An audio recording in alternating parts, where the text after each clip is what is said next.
আপা, পুলিশ কি বলছে? আব্বার সাথে দেখা করছিস? কথা বলছিস? দরজা খুলে ওকে দেখেই উদ্বিগ্ন হয়ে প্রশ্ন ছুড়ল নূর। নীরা ক্লান্ত চোখে তাকালো। সারাদিন থানা হাজত করে করে সে এখন পরিশ্রান্ত। কাঁধের ব্যাগটা খুলে ছোট বোনের হাতে দিয়ে বলল। আব্বার সাথে কথা বলতে পারি নাই, ওরা দেখা করতে দিল না। নীরা ভেতরে ঢুকে গেল। সিটকিনি আটকে ওর পিছু পিছু হাঁটতে লাগলো নূর। দ্বিতীয় প্রশ্নটা করলো এবার। কেন? ওরা কি বলছে? বেসিনে মুখ ধুতে এগুলো নীরা। বেসিনটা বেশ ময়লা হয়েছে। সাদা রংটার উপর হলদে হলদে দাগ বসেছে। ইস, কি বিশ্রী! গা ঘিন ঘিন করে উঠল। কিন্তু এখন বেসিন পরিষ্কার করবার মতো ধৈর্য ওর নেই। চুপচাপ মুখে পানি ছিটাতে লাগলো। নূরের প্রশ্নের উত্তর দেবার আগ্রহ নেই। নূর অপেক্ষা করলো। কথা না বাড়িয়ে গামছা আনতে ছুটল। বড় বোনকে সে চেনে। কম কথা বলা মানুষ, সহজে বলবে না, সময় নেবে। তারপর অবশ্য সব বলবে কিনা সন্দেহ, কিছু কিছু বলবে। হাত মুখ মুছে নীরা তাকালো বোনের দিকে। রাতে খেয়েছিস? তুমি ছাড়া খাই কখনো? নূর গাল ফোলালো। ফোঁস করে নিঃশ্বাস ছাড়ে নীরা। গামছাটা বারান্দায় নেড়ে ফিরে আসে। রান্নাবান্না কিছু হয়েছে? বাস রান্না আছে, সবজি টবজি কিছু নাই। ডিম আছে? হুম। চল ভিজে দিচ্ছি। মাথা নাড়ে নূর। নীরা এগোয় রান্নাঘরের দিকে। ফ্রিজে একটা মাত্র ডিম অবশিষ্ট আছে। ড্রয়ার ফাঁকা। শাক সবজির বালাই নেই। অবশ্য থাকলেও লাভ ছিল না। এই মুহূর্তে রাঁধতে বসা সম্ভব নয়। ডিম ভেজে দু বোন খেতে বসে। তখনই কথাটা আবার তোলে নূর। তারা কি হইল বললি না যে? নীরা হাত থামিয়ে তাকায়। মুখে ভাতের দলা গিলতে গ্লাসে চুমুক বসায়। ধীরে সুস্থে জানায়। ভালো উকিল খুঁজতে হবে যে আব্বার জামিনের ব্যবস্থা করবে। জিজ্ঞেস করে নূর। উকিলের তো মেলা খরচ, তুই সামলাতে পারবি? কথাটা নীরা ভাবেনি তা নয়। উকিলের খরচা নেহাত কম নয়। মামলা চালাতে আবার জামিন করাতে বেশ ঝক্কি পোয়াতে হবে। গোপনে দীর্ঘশ্বাস ফেলে বলে। দেখি কি করা যায়। আপাতত টিউশনের বেতন কিছু আছে হাতে, ব্যাংকেও খোঁজ নিয়ে দেখতে হবে কোনো টাকা পয়সা যদি। আব্বার চাকরিটা তাহলে থাকবে না? না আপা। অসহায় মুখ করে শুধায়। নীরা হতক্লান্ত হাসে। বলে। মামলা টামলা এত ঝামেলার পর চাকরি থাকে নাকি পাগল? নূর বোঝে সে ছোট নয়। হঠাৎই একটা আর্তনাদ বেরোয় ওর বুকের ভেতর থেকে। ওরা যাই বলুক আপা, না আমাদের আব্বা কোনো টাকা চুরি করে নাই। পুলিশ মিথ্যা মামলা ধরে নিয়ে গেছে তারে। আমার আব্বা অপরাধী না, হইতেই পারে না। বলেই ছুটে চলে যায় সেখান থেকে। প্লেটে তখনও অবহেলে পড়ে আছে অর্ধেক খাবার। নীরা পিছু ডাকতে গিয়েও ডাকে না। নীরবে নিঃশব্দে নিজের খাওয়া শেষ করে। টেবিল গুছিয়ে রেখে শুতে চলে যায়। বিছানায় উপর হয়ে শুয়ে ফোপাচ্ছে নূর। কাঁদছে হাউমাউ করে। সেই কান্না থেকে আনমনে ঝাপসা হয়ে আসে নীরার দুটি চোখ। এই ছোট্ট বাসায় শোবার ঘর মাত্র দুটো। একটাই ওরা দু বোন, অন্যটাই ওদের বাবা নাজমুল হুদা থাকতেন। সংসারে মা নামক ছায়াময়ী নেই অনেক দিন হলো। নূরের 5 বছর বয়সে তিনি গত হয়েছেন। স্ত্রীর মৃত্যুর পর নাজমুল হুদা আর বিয়ে খা করেননি। ব্যাংকের নিম্নপদস্থ একটি স্বল্পবেতনের চাকরির সম্বল করে তিনি মানুষ করে চলেছিলেন দুটি কন্যাকে। আহামরি সুখ নয়, তবে দুঃখও ছিল না তেমন। দিনগুলো যাচ্ছিল ভালোই, কিন্তু হঠাৎ নেমে এলো ঝড়। প্রবল কালবৈশাখীর দাপটে যেন এক নিমেষে তছনছ হয়ে গেল সব। চুরির দায়ে জেলে গেলেন নাজমুল হুদা। দু বোন পড়ল অথই জলে। যেখান থেকে উদ্ধারের পথ ওদের জানা নেই। বাইরের দরজার সামনে দাঁড়িয়ে নীরা ভীষণ বিরক্ত বোধ করছে। দরজায় কলিং বেল টিপতে গিয়ে চমক খেয়ে এসে সুইচ বোর্ডের নিচে একটা কাগজ ঝোলানো। ল্যামিনেটিং করা বড় কাগজে কম্পোজ করে লেখা, সুইচ চাপবেন না, চাপ দিলে শক লাগবে। এরপর শক খেয়ে উল্টে পড়ে থাকলে কর্তৃপক্ষ দায়ী নেই। বড়ই বিরক্তের কথা। আরে বাবা, সুইচ টিপে যদি কাজই না হয় তবে বৃথা সেটা ঝুলিয়ে রাখার কি আছে? লোককে দেখাতে হবে যে তোদের বাড়িতে কলিং বেল আছে। হাসছোচ্চ। বাড়িটার মূল ফটক দিয়ে ঢোকার সময়ও এরকম বিরক্ত লেগেছে ওর। মূল ফটকের পাশে প্রাচীর সংলগ্নে একটা বোর্ড ঝুলানো। সেখানে লেখা, এই বাড়িতে কিছু কুকুর পোষা হয়। এতই ভেতরে প্রবেশের ক্ষেত্রে সাবধান। কুকুর নীরার পছন্দ নয়। অতি অপছন্দের এই প্রাণীটিকে নীরা ভয় পায়। সারাক্ষণ কারণ নেই অকারণেই ঘেউ ঘেউ ডাক ওর অন্তরাত্মায় কাঁপিয়ে দেয়। সুতরাং ঢুকতে গিয়েই সে একটা বাধার সম্মুখীন হয়েছে। নিজের অন্তরের ভয় তাকে বাধা দিয়েছে। তবুও প্রয়োজনের খাতিরে সে ভেতরে ঢুকতে বাধ্য।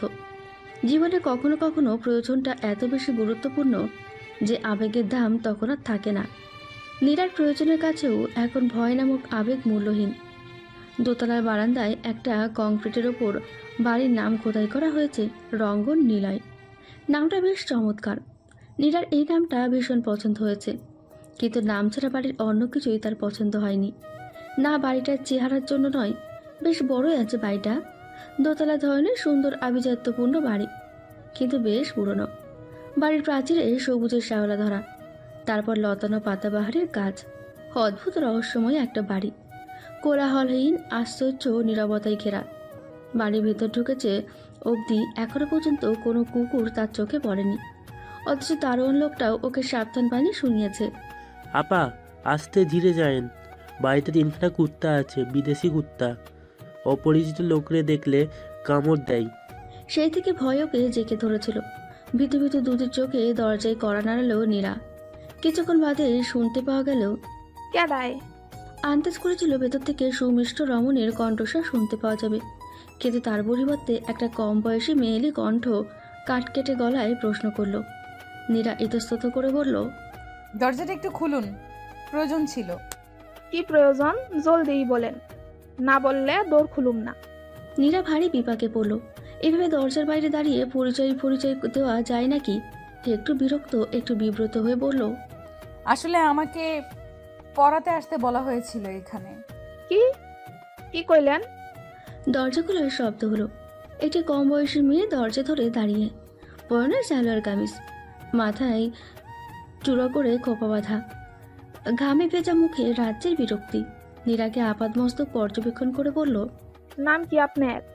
পড়াইতে আইছেন? জি, ফরিদুর রেজা সাহেবের সাথে কথা হয়েছে। কিন্তু সাহেব তো বাড়িতে নাই, আপনি বরং পরে আইসেন। নীরার ইতস্তত ভাব বাড়ল, বই কমল না। এতদূর এসে না পড়িয়ে চলে যাবে? এতটা সময় শুধু শুধু নষ্ট হবে। ওকে চুপ করে দাঁড়িয়ে থাকতে খ্যাক করে উঠল মেয়েটি। কি হইল, দাঁড়ায় রইছেন কেন? মাথা নাড়িয়ে চলে যাচ্ছিল নীরা, কিন্তু সেই মুহূর্তে আর একটা কার যেন কণ্ঠ শোনা গেল। এই আঙ্গুর, কে এসেছে রে? না চাইতেও দাঁড়াতে হলো ওকে। একজন হৃষ্টপুষ্ট মহিলাকে দেখা যাচ্ছে, কণ্ঠস্বর যার অতীব শীতল। মহিলাটি সোজা দরজায় এসে দাঁড়ালেন। আঙুর নামের মেয়েটি কিছু বলবে তার আগেই মিষ্টি করে বললেন, কে তুমি মা? এখানে কেন এসেছো? জি, ফরিদুর সাহেব আসতে বলেছিলেন। কাকে যেন পড়াতে হবে। ফরিদ ডাকছে? ও, তুমি টিউশনি করাও? মহিলাটি জানতে চাইলেন। নীরা মাথা নাড়ল। জি, মাঝে মাঝে দু একটা। বাহ, ভালো। এসো ভেতরে এসো। যদিও তোমার ছাত্রী বাসায় নেই। নেই? ও আচ্ছা, আমি তবে যাই, পরে আসবো। ফিরে যেতে উদ্যত হলো নীরা, কিন্তু মহিলাটি বাধা দিলেন। সে কি, ছাত্রী নেই বললেই ফিরে যেতে হবে নাকি? এসো এসো, তোমার সঙ্গে কথা আছে। কিন্তু আরে এসো তুমি। নীরা যেতে চাইল না, কিন্তু মহিলার জোরাজোরের কাছে হার মানতে বাধ্য হলো। তিনি জোর করে বাড়ির ভেতরে নিয়ে এলেন। ভেতরে ঢুকে নীরার চক্ষু চড়ক গাছ। দারুণ ডেকোরেশন করা বাড়ি। দেওয়ালে দেওয়ালে চমৎকার পেন্টিং, শোপিস, ফুল ভরা বড় বড় ফুলদানি। আভিজাত্যের ছোঁয়া যেন প্রতি পরতে পরতে। মিসেস পরিতা ওকে নিয়ে বসালে নিচতলার আলিশান বসার ঘরটিতে। রাজকীয় সোফা নরম গতিতে বসল নীরা, আড়ষ্ট ভঙ্গিতে। গলা উঁচিয়ে আঙুর নামের মেয়েটিকে উদ্দেশ্য করে নাস্তা আনবার নির্দেশ দিলেন। তারপর শুরু করলেন তার গল্প। মিসেস ফরিদার সঙ্গে আলাপ সেরে বেরোচ্ছিল নীরা। চমৎকার এই বাড়িটিতে সময় কেটেছেও চমৎকার। মিসেস ফরিদার ব্যবহার অমায়িক, মিশুক মানুষ তো। অল্প কিছুক্ষণের আলাপেই নীরাকে কাছে টেনে নিয়েছেন। আচরণ করেছেন পুরনো পরিচিত মানুষের মতো। ভালোই লাগছে ওর, কিন্তু ভয় ভয়ও লাগছে একটু। ফরিদার কথা অনুযায়ী তার দুটি যমজ কন্যাকে পড়ানোর ভার নীরার, যারা কিনা দুষ্টুমি চূড়ান্তে। এর আগে নাকি কোনো গৃহশিক্ষক তাদেরকে পড়াতে পারেনি, ক্ষান্ত দিয়ে ফিরে গেছেন। সুতরাং বোঝাই যাচ্ছে অবস্থা বেশি সুবিধার না। এদের পড়াতে হবে ওর। ভয় হচ্ছে ঠিকমতো পারবে কিনা, কিন্তু এই সুযোগটা ছেড়ে দিতেও চাইছে না। দুজনকে পড়ালে মাসে 8,000 টাকা পাবে। সেজন্য 1.5 ঘন্টা দিলেই হবে, যেটা এখন ওর জন্য জরুরি। সকালে উকিলের সঙ্গে দেখা করতে গিয়েছিল সে। কেসের ব্যাপারে আলোচনা করেছে। নাজমুল হুদার জামিন নাকি এত সহজেই পাওয়া যাবে না, কোর্টে মামলা উঠবে। খরচ তো কম নয়, ভাবতে ভাবতেই এগোচ্ছিল। হঠাৎ সামনে তাকাতেই ফিলে চমকে উঠল। 3টে বড় বড় কুকুর মুখ হাঁ করে তাকিয়ে আছে ওর দিকে। ও তাকানো মাত্রই গলা ফাটিয়ে চিৎকার শুরু করলো যারা। ঘেউ ঘেউ ঘেউ, বোধহয় এক্ষুনি ঝাঁপিয়ে পড়বে ওর উপর। নীরা কিছু না ভেবেই ফট করে জ্ঞান হারালো। চোখ মেলতেই মুখের ওপরে দুটো মানব মূর্তিকে দেখতে পেল নীরা।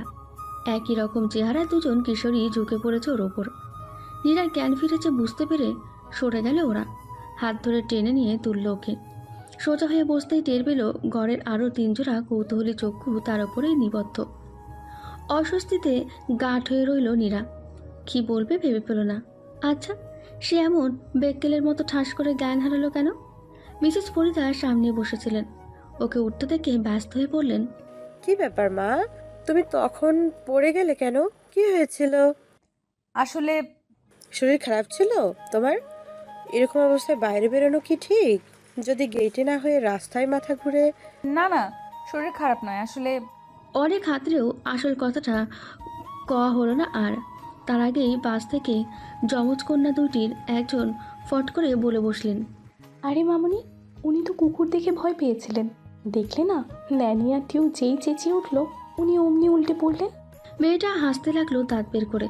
পাশের জন্য সেই হাসির তালে তাল মিলিয়ে হাসা শুরু করলো। নীরা ভারী অপ্রস্তুত হয়ে পড়লো তাতে। অপরিচিত মানুষের বাড়িতে এসে কি বেজ্জতিটাই না হলো। ছি ছি ছি, মনে করে নিজেকে সহস্রাধিক ধিক্কার জানালো সে। মেয়ের কথাই অবাক হলেন মিসেস ফরিদা। বিস্ময়ী মুখে হাত চাপা দিলেন। ও মা, তাই নাকি? তুমি ওদের দেখে ভয় পেয়েছিলে? কাদের? বোকা চোখে তাকালো নীরা। পূর্বোক্ত যমজ কন্যাটি লাফিয়ে উঠল। ওই যে ন্যানি আর টিউ। নীরা ঠিক বুঝলো না যেন। ন্যানি আর টিউ, এগুলো কি কুকুরের নাম? এর আবার কুকুরের নামও রেখেছে নাকি? নীরা বুঝতে পারেনি। টের পেয়ে অন্য যমজ টিপার মুখ খুলল। আরে, উনি তো চিনেননি। ন্যানি, টিউ আর ম্যাক হলো আমাদের পেশেন্টের নাম। তুমি ওদের দেখে ভয় পেয়েছিলে? দ্বিতীয়বার প্রশ্ন শুনলেন মিসেস ফরিদা। নীরা প্রচণ্ড লজ্জায় কুকড়ে গেল। এমন বিব্রতকর পরিস্থিতির সম্মুখীন সে বোধহয় পূর্বে কোনোদিনও হয়নি। মাথা নিচু করে বলল, জি। ওরা হঠাৎ ঘেউ ঘেউ করে উঠলো। ভেবেছিলেন কামড়ে দেবে? মেয়ে দুজন হাসতে লাগলো। এ সময় ঘরে থাকা অন্য মানুষটি কথা বলে উঠল। উনি বহুত ভয় খাইছেন ম্যাডাম, ভয়ে ফিট খাইছেন। নীরা তাকালো। আঙুর নামের মেয়েটি মেঝেতে বসে হাসছে, তার পান খাওয়া লাল লাল দাঁত বের করে। এই ফাঁকে আরেকজনের দিকে নজর পড়ল ওর।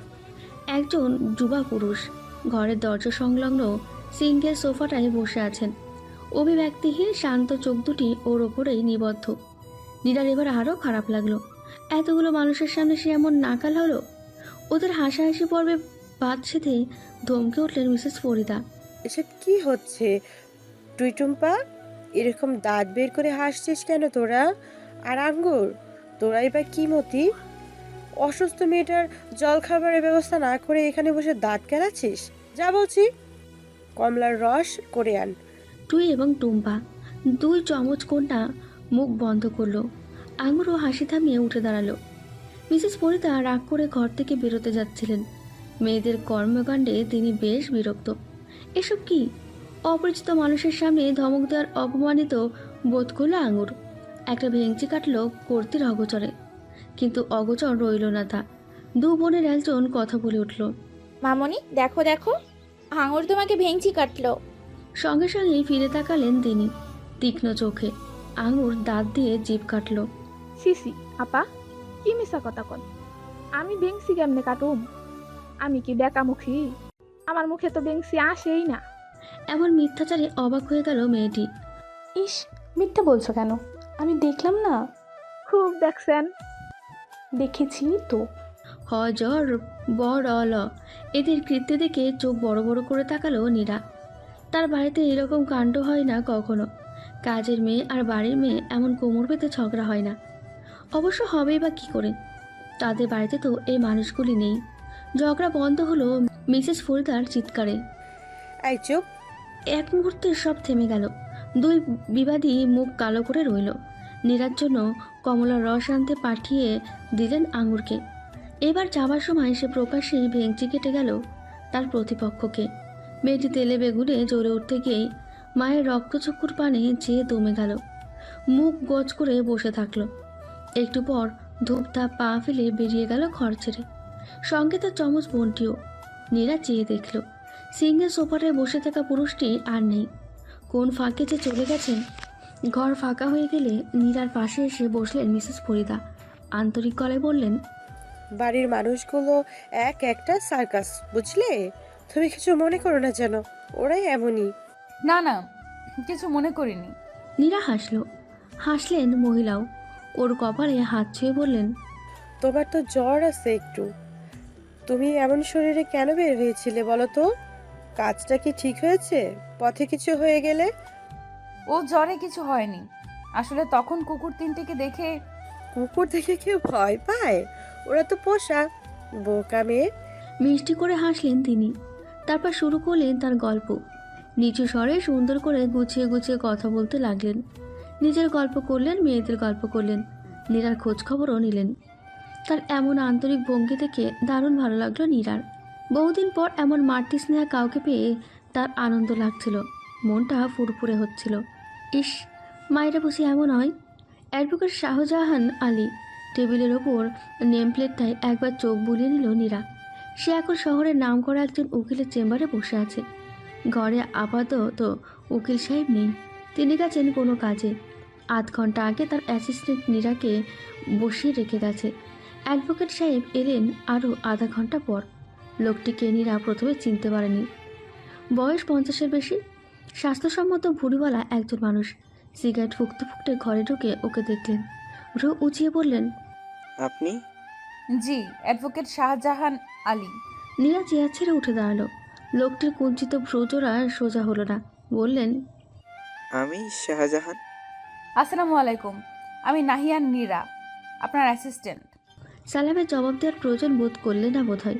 গম্ভীর স্বরে বললেন, আমি এখন কোনো কথা বলবো না, আপনি দয়া করে চলে যান। কেন? আমি তো দীর্ঘ সময় ধরে অপেক্ষা করছি, প্রায় 1 ঘন্টা। 1 ঘন্টা কোনো ব্যাপার নয়, কেসে জড়ালে এরকম কত অপেক্ষা। নীরার বেশ গায়ে লাগলো কথাটা। লোকটার হাবভাবেই বলে দিচ্ছে তিনি বেশি সুবিধার না। কেমন যেন দাম্ভিক একটা ভাব চোখে মুখে, কথা বলার ভঙ্গিও কেমন। নীরা বলল, কিন্তু দেখুন, কথা বাড়াবেন না, আমি এখন কোনো ক্লায়েন্টের সাথে দেখা করতে চাচ্ছি না, আপনি যান। এতক্ষণ ধরে বসে বসে অপেক্ষা করবার যখন কাজ হয় না, তখন রাগ করাটা স্বাভাবিক। নীরাও রাগ হলো, তেতে উঠল সে। এটা কেমন কথা? দেখা করবেন না সেটা আগে বললেই হতো, শুধু শুধু আমাকে কেন অপেক্ষা করালেন? আমাদের সময়ের দাম নেই? আপনি তবুও কথা বাড়াচ্ছেন, আমি তো বললামই। কি বললেন আপনি? 1 ঘন্টা ধরে একটা মানুষকে অপেক্ষা করিয়ে রেখে বলছেন কথা বলবো না, চলে যান। উকিলের কাছে তো মানুষ শখ করে আসে না, ঠেগায় পড়ে এসেছি, আর আপনি বলা নেই কওয়া নেই বলছেন চলে যান। আপনার কথাই সব। শাহজাহান আলী খেপে গেলেন মেয়েটির স্পর্শ দেখে। এতটুকুনি মেয়ে, তেজ কত তার! চেঁচিয়ে উঠলেন, হ্যাঁ, আমার কথাতেই সব। আমার অফিস, আমার কেবিন, আমার সব। আপনার পোষালে আপনি থাকবেন, নলে চলে যান, আমার ক্লায়েন্টের অভাব পড়েনি। অপমানে মুখ থমথমে হয়ে গেল নীরার। এমন অপমান, এমন কঠিন অপমান সে কখনো পায়নি। একজন শিক্ষিত মানুষ, যে কিনা লোকের সমস্যা সমাধানের জন্য বসে আছেন চেম্বার খুলে, তার কাছে এমন ব্যবহার থেকে নীরা বড় আতে ঘা লাগলো। বাবার কেসটার জন্য সে বাধ্য হয়ে এখানে এসেছিল, শখ করে তো নয়। নীরা ছলছল চোখ দেখেও বোধহয় মায়া হলো না লোকটির। কে জানে, হয়তো হলো। বললেন, আপনার প্রয়োজন হলে অন্যদিন আসুন। তারপর দরজার দিকে তাকিয়ে তার অ্যাসিস্ট্যান্ট ছোকরাকে ডাকলেন। শফিক, শফিক। ডাক শেষ হবার আগেই শফিকের অনুপ্রবেশ ঘটল ভেতরে। অত্যন্ত বিনয়ের সাথে ছেলেটি বলল, জি স্যার, বলুন। শাহজাহান একবার ছেলেটি আরেকবার নীরার মুখের দিকে তাকালেন, তারপর বললেন, ম্যাডামকে অন্য একদিন আসবার সময় বলে দাও। স্পষ্ট চলে যাওয়ার ইঙ্গিত। এরপর আর দাঁড়ানোর মানে হয় না। নীরা পা বাড়ালো ফিরে যাওয়ার জন্য। যাওয়ার আগে তাকালো অ্যাডভোকেট শাহজাহান আলী নামক অহংকারী মানুষটির দিকে, যিনি নির্বিকার চিত্তে সিগারেট টান দিতে ব্যস্ত। তার অবগতির জন্য কড়া গলায় বলল, আপনাকে আমার দরকার নেই, চলে যাচ্ছি আমি, কিন্তু শুনুন। লোকটি তাকালো বড় তাচ্ছিল্য করে। নীরা বলল তার কথাগুলো। কাজ যখন হবেই না, তখন বসে বসে যে অপমানগুলো হয়েছে তার জবাব দিয়ে গেল। শুধু বুদ্ধি আর টাকার জোরে দুনিয়াতে বাঁচা যায় না, মানুষ বাঁচে সম্মানে, আর সম্মান পায় নিজের ব্যবহারে। নিজের ব্যবহারটা ভালো করবেন। ক্লায়েন্টদের নিয়েই তো আপনার কাজ। তাদের সাথে এরকম ব্যবহার করলে অদূর ভবিষ্যতে কোনো কেসই পাবেন না। আর তখন আপনার এই চেম্বারে বসে বসে মাছি মারা ছাড়া আর কিছুই করবার থাকবে না। আর দাঁড়ালো না। শহরের নামজাদা একজন উকিলকে তুচ্ছ করে দিয়ে চলে গেল হনহন করে। দুদিন পর ক্লাসে এসেছে নূর। সে নবম শ্রেণীর বিজ্ঞান বিভাগের ছাত্রী। স্থানীয় একটি সরকারি উচ্চ বিদ্যালয়ের অধ্যয়নরত। তাদের ক্লাসের সবচেয়ে আনমনা ছাত্রীটির নাম যদি কেউ জানতে চায়, তবে নিঃসন্দেহে নূরের নাম সবার আগে বলা হবে। অত্যন্ত শান্ত, শিষ্ট, ভদ্র, উদাসী মেয়ে। প্রয়োজন ছাড়া কারোর সঙ্গে কথা বলে না বিশেষ। এমন নীরব প্রিয়া কন্যাকে তাই কেউ ঘাটায় না। শুধু যে নূর কথা বলে না তা না, সে খেয়াল করে দেখেছে এই ক্লাসের কেউই তাকে অতটা গুরুত্ব দেয় না। সে যদি ক্লাসের কোনো বিষয় নিয়ে কথা বলতে চায়, তখন সবাই এমন অবজ্ঞার চোখে তাকায় যে ওর আর কথা বলতে ইচ্ছে করে না। এই যে সে গত 2 দিন ক্লাসে আসেনি। ক্লাসের একজনও কেউ ওকে জিজ্ঞেস করেছে কেন আসেনি? না, তার জন্য কেউ পরোয়া করে না। এখন টিফিন পিরিয়ড চলছে। ক্লাসের ছেলেরা আর কেউ নেই। মেয়েরা সব দল পেতে পেছনের বেঞ্চে বসেছে। গোল হয়ে বসে কি যেন খেলছে। মাঝে মাঝে হেডে গলায় চেঁচিয়ে চেঁচিয়ে উঠছে। নূরের মাঝে মাঝে ইচ্ছে করে ওদের সঙ্গে মিশতে, নিজের খোলস ভেঙে ওদের কলকলানি হাসির মধ্যে ঢুকতে, একটু একটু করে পরিচিত হতে। কিন্তু কেন যেন আর হয়ে ওঠে না। নূর একা একা টিফিন খাচ্ছে। আজ নীরা ওর জন্য অমলেট বানিয়ে দিয়েছে। ক্লাসের পেছন থেকে হই হই শোনা যাচ্ছে মেয়েদের। ওরা সবাই টিফিন ভাগাভাগি করেই খাচ্ছে। কে যেন আজ বিরিয়ানি এনেছে, তাই নিয়ে কাড়াকাড়ি চলছে। নূর যেন ক্লাসে থেকেও নেই, বহু দূরের বাসিন্দা হয়ে আনমনে ভাবছে কি হতো যদি সে ওদের মতো মিশুক হতে পারত। বাটিটা ব্যাগে ঢুকিয়ে নূর হাত ধুতে বের হলো। ক্লাসের সামনে দাঁড়িয়ে আছে কিছু ছেলে, এই সেকশনের পাশের সেকশনে। নূরকে দেখেও ওরা কেউ সরে দাঁড়ালো না। বাধ্য হয়ে সংকুচিত হয়ে বেরোতে হলো ওকে। একটু দূর এগোনোর পর হঠাৎ পেছন থেকে ডাক পড়লো, এই নূর, দাঁড়াতো। চমকিত নূর পিছে ফিরে তাকালো। একটা ছেলে দাঁড়িয়ে আছে, হাত নেড়ে ডাকছে ওকে। ছেলেটাকে ও চেনে, ওদের ক্লাসেরই, পড়ালেখায় মোটামুটি ভালো। তার চেয়ে ভালো ওর ব্যবহারটা। নূরের মতো অন্তর্মুখী নয়, ভীষণ মিশুক, ক্লাসের সবাই সাথে খাতির। কিন্তু এ ছেলে ওকে ডাকছে কেন? চুপচাপ এগিয়ে এলো নূর। আড়ষ্ট হয়ে দাঁড়ালো। ওর আপাদ মস্তক পর্যবেক্ষণ করে ছেলেটা বলল, এই 2 দিন আসিস নি কেন বলতো? এমনি। এমনি আবার কেউ ক্লাস মিস দেয় নাকি? তুই তো রোজ আসিস, হঠাৎ বাদ দিয়েছিলি কেন? জ্বর ছিল। মিথ্যেটাই বলো, সত্যিটা যে বলবার মতো নয়। ছেলেটা ভ্রুকুচকে তাকালো। তুই তোতলা? না না, তুতলা হবে কেন? তবে কথা এমন জড়ে যাচ্ছে কেন? তুতলি আপা? কেমন ভেঙচিয়ে ভেঙচিয়ে বলল কথাটা। নূরের ভারী মন খারাপ হলো। কেউ এমন করে বলে? সে ক্লাসে কারোর সঙ্গে মেশে না, কারোর সাথে বাজে থাকে না, কিন্তু এই ছেলেটা তো সবার সাথেই মেশে। সবার সাথে কি সুন্দর হেসে হেসে কথা বলে, অথচ তার সাথে অজান্তেই চোখে জল জমতে শুরু করলো। ছেলেটা সেটা দেখে অবাক হলো যেন। মুখে হাত রেখে বলল, ও মা গো, হে দেখি তুতুলির সাথে ছিচ কাঁদনেও। ওলে ওলে বাবুটা, চোখে জল জমেছে কেন? পেট ব্যথা করছে? পটি করবে? নূরের এত খারাপ লাগলো যে বলবার মানুষের নয়। স্কুলের লম্বা করিডোরে এই এত এত ছেলে মেয়ের সামনে সে সত্যি সত্যিই কেঁদে ফেলল। রঙ্গনীলয় দোতলায় 2 বোনের পড়ার ছোট্ট ঘরটিতে এখন নীরার অবস্থান। ঘরের মাঝখানে একটা টেবিলের একপাশে নীরা, অন্য পাশে 2 বোন বসেছে। সামনে বই খাতা আছে, কিন্তু পড়ানো শুরু হয়নি। আজ প্রথম দিন, প্রথমে কি পড়তে হবে নাকি? শুরু হলো পরিচয় পর্ব। নীরা হেসে জিজ্ঞেস করলো, তুই টুম্পা? তোর তো জমজ, কিন্তু কে কোনজন? 2 বোন একসঙ্গে জবাব দিল, আমি টুই ও টুম্পা, আমি টুই ও টুম্পা। নীরা ধাক্কা খেলো একটা, বুঝতে পারলো না কে কি বলল। মাথা নাড়িয়ে বলল, আমি বুঝতে পারিনি, আরেকবার বলো। আমি টুই ও টুম্পা, আমি টুই ও টুম্পা। এবারও ঠিক আগের মতোই সমস্বরে বলে উঠল দুজন। নীরা বেশ ভরকালো, ইতস্তত করলো, তোমরা একসাথে কথা বলছো কেন? আলাদা আলাদা করে বলো। আমরা জমজ তাই। জমজ হলে একসাথে কথা বলতে হবে নাকি? তোমরা সবকিছু একসঙ্গে করো? চোখ বড় বড় করে তাকালো। তাদের ঝটপট জবাব, হ্যাঁ হ্যাঁ, আমরা একসাথে খাই, একসাথে ঘুমাই, সব কিছু আমাদের একসাথেই। একসাথে পড়ি, একসাথে গোসল করি, একসাথে বাথরুম। দু বোন মিটিমিটি করে হাসছে, খানিকটা নীরাকে উপহাস করবার জন্যই যেন। বুঝতে অসুবিধা হলো না ওর। হতাশ নিঃশ্বাস ছাড়লো একটা। এই জন্যই হয়তো ওদের মা বলেছিলেন গতদিন মেয়েরা দুষ্টু, আর নাম খাটাতে গেল না, তাই বলল, ঠিক আছে, বুঝেছি আমি। তোমরা একসাথেই সব করো। তোমাদের একজন টুই, একজন টুম্পা, ক্লাস 10। এখন আমার পরিচয় শুনবে না? আমি নাহিয়ান নীরা, অনার্স 2য় বর্ষ, রসায়ন বিভাগ, বেগম রোকেয়া বিশ্ববিদ্যালয়, রংপুর।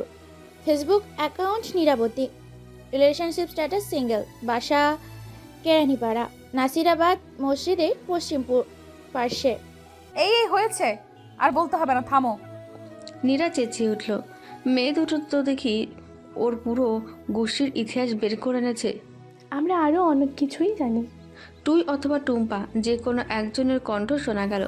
নীরার মনে হলো এই আধা ঘন্টায় এই প্রথম মেয়ে দুটি একসাথে কথা না বলে আলাদা বলল।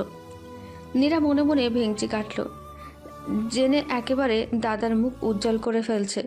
পড়ার নাম নেই, কিন্তু মুখে বলল, ঠিক আছে, এখন আমরা পড়া শুরু করি।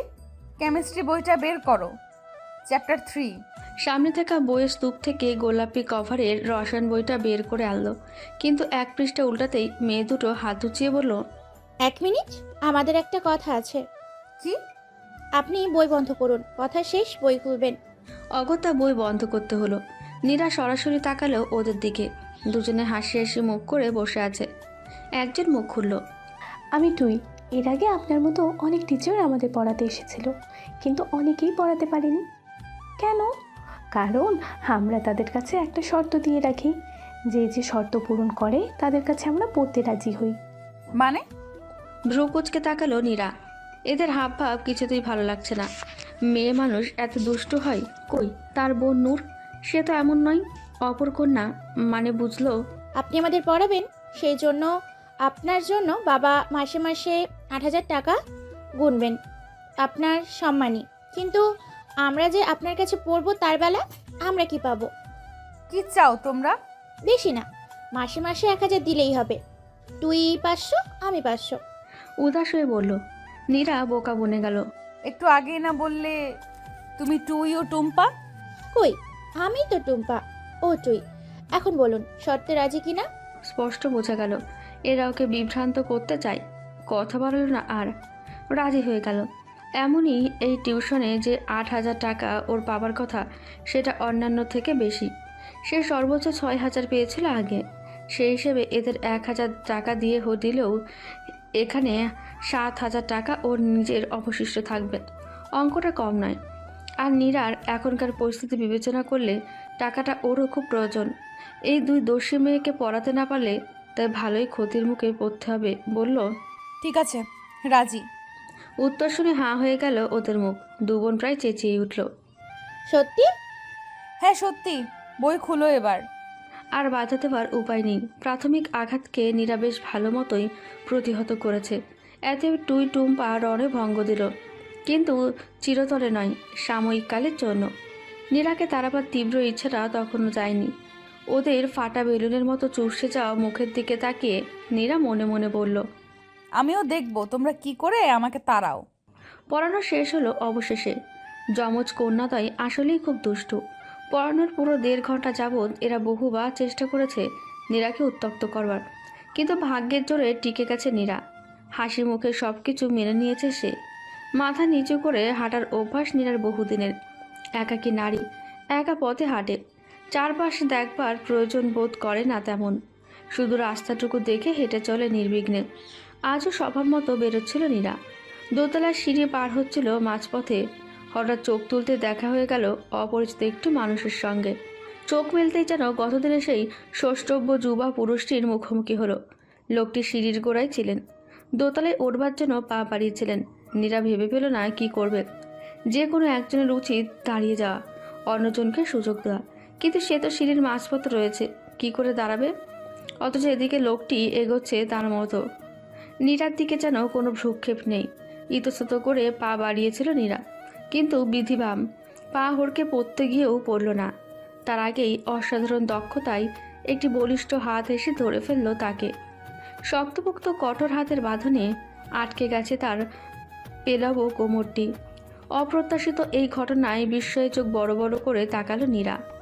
অপর পাশের প্রতিক্রিয়াও এর ব্যতিক্রম নয়। জীবন নাটক নয়, অথচ কখনো কখনো দারুণ নাটকীয়তা ঘটে যায় জীবনে। একটি সুদৃঢ় হাটের কঠিন বন্ধন আটকে আছে কোমরে। কোমলমতি নীরার নারীসুলভ কমনীয় শরীরেই পুরুষালী হাতটা যেন লোহার শিকল, শক্ত হয়ে এঁটে বসে আছে। নীরার চোয়াল বোঝালো, মুখটাই এত বড় হা, চোখ তখনও অপরিচিত মানুষটির তীক্ষ্ণ ছুরির মতো শানিত নজরে বন্দী, যে দৃষ্টি ওর অন্তরাত্মা কাঁপিয়ে দিতে সক্ষম। মিনিটের কম সময়, বোধহয় 30 সেকেন্ড পরই লোকটি ছেড়ে দিল ওকে। ছিটকে সরে গেল নীরা। পর মুহূর্তেই রাজবাড়ি গম্ভীর একটা সুর বাজল কানে। শিক্ষিকা মানুষ দেখে চলা উচিত, আপনাদের দেখেই তো ছাত্রীরা শিখবে। নীরা শিক্ষিকা নয়, লোকটি ভুল বলেছে, কিন্তু তা বলবার সুযোগ কোথায়? সে কিছু বলবে তার আগেই তো গটগট করে হেঁটে সিঁড়ি ডিঙিয়ে চলে গেল লোকটি। নাজমুল হুদার সঙ্গে নীরার শেষ সাক্ষাৎ হয়েছে দিন 3 আগে, বাড়ি থেকে পুলিশ ধরে নিয়ে যাওয়ার সময়। দু বোনই তখন বাপের সাথে বসে আড্ডা দিচ্ছিল। হঠাৎ পুলিশ এলো, বাবার সঙ্গে কি আলাপ করলো, আর তারপরই মেয়েদের সামনে দিয়ে বাপের হাতে হাতকড়া পরিয়ে চলে গেল। রিকশায় বসে বসে নীরা ওই কথাগুলোই ভাবছিল মনে মনে। এক ধানে সেদিনের কথা মনে করছিল। একটার পর একটা চটকা ভাঙল রিকশা চালক ছেলেটির কথায়। আপা থানা এসে গেছে। নীরা চোখ তুলে তাকালো। পাঁচিল ঘেরা থানাটাতে দেখা যাচ্ছে মাথা উঁচু করে সগর্বে দাঁড়িয়ে থাকা বিল্ডিং। রিকশা থেকে নেমে নিঃশব্দে ভাড়া পরিশোধ করলো নীরা। তারপর হেঁটে চলল থানার ভেতরে। মনে ক্ষীণ আশা ছিল আজ হয়তো বাবার সাথে দেখা করার সৌভাগ্য হবে, কিন্তু কপাল মন্দ হলে যা হয়। ওসি জানালো, নাজমুল হুদা নামের আসামিকে কোর্টে চালান করে দেওয়া হয়েছে। কেস এখন কোর্টে উঠবে, যা হবা সেখানেই ফয়সলা হবে। খবরটা শুনে নীরার মাথায় আকাশ ভেঙে পড়ল যেন। ঘটনার মোড় ঘুরে গেছে। মামলা কোর্টে উঠলে অবস্থা বদলে যাবে। উকিল ধরতে হবে ভালো, কিন্তু নীরা তো কাউকেই পাচ্ছে না। কি করবে এখন সে? নীরা চুপ করে দাঁড়িয়ে আছে। এরই মধ্যে সেখানে হাজির হলেন কয়েকজন লোক। মুখ তুলতেই দেখা মিলল সেই বদরাগী অহংকারী লোকটির। অ্যাডভোকেট শাহজাহান আলী, পরনে উকিলি পোশাক, হাতে কাগজপত্র, সঙ্গে দুজন মানুষ। একজন গারদ থেকে বের হলেন সবে, আর একজন কনস্টেবল। বোঝা যাচ্ছে লোকটি জামিনের জন্য এসেছেন। ওসির সঙ্গে সেই নিয়ে কথা হলো। নীরা তখনও দাঁড়িয়ে আছে, দেখছে তীক্ষ্ণ নজরে। শাহজাহান আলী একবার তাকালেন নীরার দিকে। নীরা ঘৃণায় মুখ ফিরিয়ে নিল। গা রিরি করে উঠল, এই ফালতু লোকটার সঙ্গে আবার কেন দেখা হলো? নীরা চোখের সামনে দিয়ে লোকটি জামিন করে নিলেন শাহজাহান আলী। তারপর নিজেদের কথা শেষ করে চলে গেলেন। নীরার মনে হলো ওই লোকটা যেন ইচ্ছে করে তাকে তাচ্ছিল্য ভরে দেখছে বারবার। ক্লায়েন্টকে নিয়ে সামনে দিয়ে যাবার সময় উপেক্ষা করে দেখালো, তাকে বোঝালো, দেখো আমি শাহজাহান আলী, কতটা ক্ষমতাধর। ওসির সাথে কথা বলে বের হচ্ছিল নীরা। মনটা বেজায় খারাপ। কি করবে কিছু ভেবে পাচ্ছে না সে। আনমনা হয়ে এগোচ্ছে। হঠাৎ করে সামনে এসে কেউ বলল, আপনাকে স্যার ডাকছেন, আসেন তাড়াতাড়ি। শফিক দাঁড়িয়ে, অ্যাডভোকেট শাহজাহান আলীর পার্সোনাল অ্যাসিস্ট্যান্ট। কথা শুনে জ্বলে উঠল নীরা। তেজের সহিত বলল, কেন? আমার সাথে আপনার স্যারের কি দরকার? আচমকা এই তেজস্বী রূপ শুনবার জন্য প্রস্তুত ছিল না শফিক। সেদিনের সেই মাথা নুইয়ে রাখা অসহায় চেহারার মেয়েটা আজ হঠাৎ অগ্নি স্ফুলিঙ্গের মতো জ্বলে উঠবে। তার কি ধারণা ছিল? ভোরকে গিয়ে বলল, আমি তো জানি না, স্যার ডাকলেন আপনাকে। তাকে বলুন আমি কোনো অহংকারী মানুষের সঙ্গে কথা বলতে পছন্দ করি না। পা বাড়ালো চলে যাবার জন্য। শফিক পড়ল বিপদে। একদিকে স্যার, অন্যদিকেই ম্যাডাম। সে যাবে কোন দিকে? স্যারের চণ্ডাল রাগকে সে চেনে। সামান্য একটা মেয়ে তাকে অপমান করে চলে গেছে শুনলে তিনি ওকে আস্ত রাখবে না। বাধ্য হয়ে ছুটল নীরার পিছু পিছু। আপা শুনেন আপা, আমি কিছু শুনতে চাই না। আপনি না গেলে স্যার খেপে যাইব। খেপলে খেপুক, আমার তাতে কিছু যায় আসে না। আপা। নীরা কিন্তু মোটেও পাত্তা দিল না আপাত দৃষ্টিতে শফিককে, কিন্তু পরোক্ষভাবে শাহজাহান আলীকে উপেক্ষা করে একটা রিক্সা ডাকলো এবং ঝটপট সেখান থেকে বেরিয়ে এলো। ছুটির পর স্কুল থেকে বেরিয়েছে নূর একা একা। বাসা থেকে স্কুলের দূরত্ব বেশি না, হেঁটেই যাতায়াত করা যায়। স্কুল গেট পার হতেই রাফাতের ডাক পড়ল, এই নূর দাঁড়া।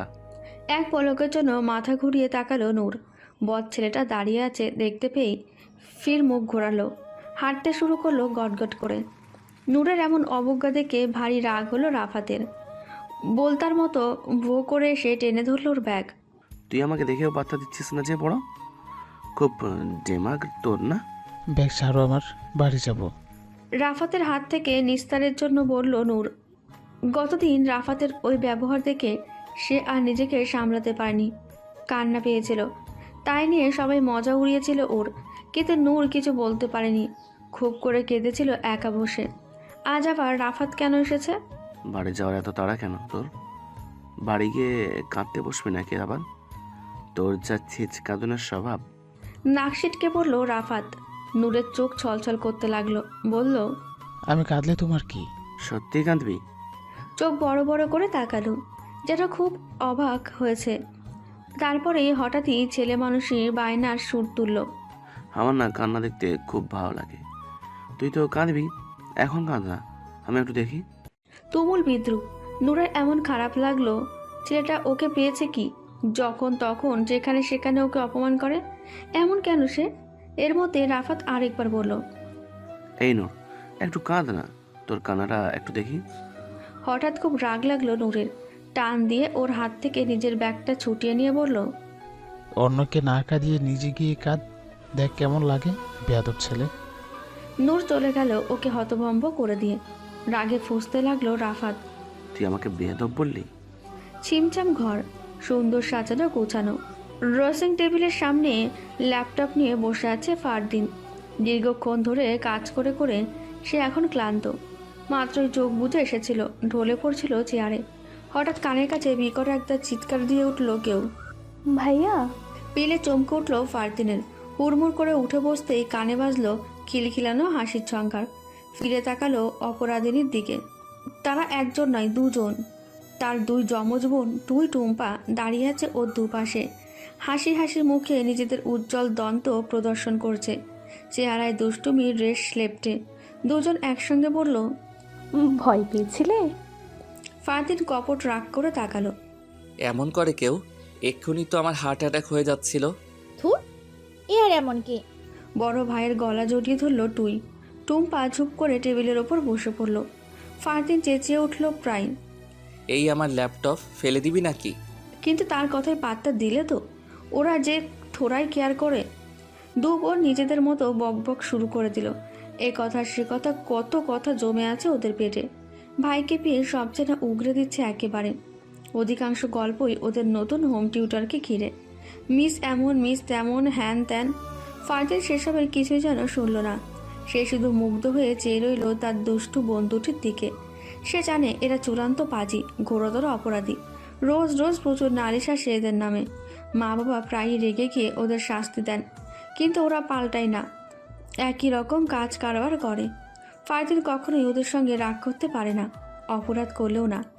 রাগ করতে গিয়েও ওদের মিষ্টি চেহারা দেখে সব ভুলে যায়। আহা, কি নিষ্পাপ চেহারা, কি চমৎকার মায়া নিয়ে তারা কথা বলে। ফারদিন হাসল। নতুন মিসকে তোদের পছন্দ হয়নি? হয়েছে। নখ খুঁড়তে খুঁড়তে জবাব দিল টুম্পা। এবার একটু আগ্রহ জন্মলো ফারদিনের। তাহলে তার কাছেই পড়বি? হুম, দেখা যাক। প্রত্যুত্তর করলো টুই। ভ্রু কুচকে এলো ওর। এই না বললি ভালো লেগেছে, এখন আবার বলছিস? আহা ভাইয়া, ভালো লেগেছে বলেই তো একটু বাজিয়ে দেখব। নিরাপত্তির বুদ্ধি কতখানি জানতে হবে না? বোনের কথাই কৌতুক করে হাসলো ফারদিন। নীরাবতী? হ্যাঁ, নাম হলো নাহিয়ান নীরা। ফেসবুক অ্যাকাউন্টের নাম নীরাবতী। বোধহয় প্রেমিক নাম দিয়েছে। হাসতে লাগলো দুজন। ফারদিনের নামটা খুব পছন্দ হলো। নীরাবতী, দারুণ নাম তো, ঠিক মেয়েটার মতোই। তারপরে হঠাৎই খেয়াল হলো মেয়েটা দারুণ। সে কি ঠিকঠাক চেয়েছিল মুখ পানে?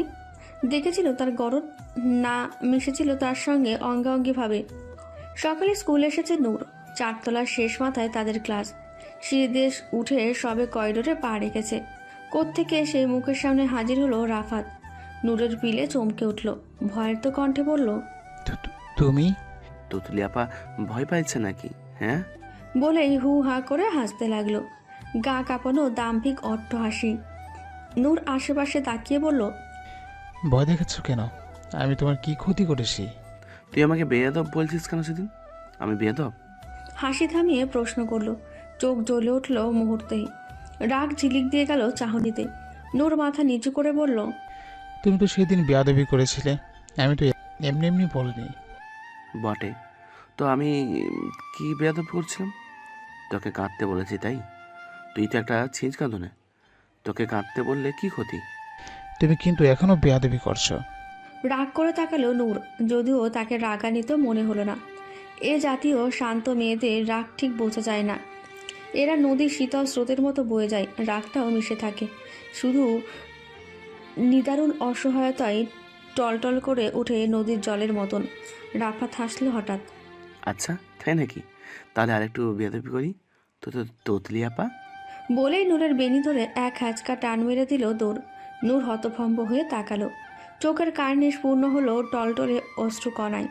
সেটা চুলের ব্যথায় না মনের ব্যথায় বোঝা গেল না। পড়াতে এসে মেজাজটা খারাপ হয়ে গেছে নীরার। হোমওয়ার্ক দিয়ে গিয়েছিল টুম্পাকে, কিন্তু দুই গুণধর বোন একটাও করেনি। ব্যাপারটা শুধু আজ নয়, রোজই ঘটেছে।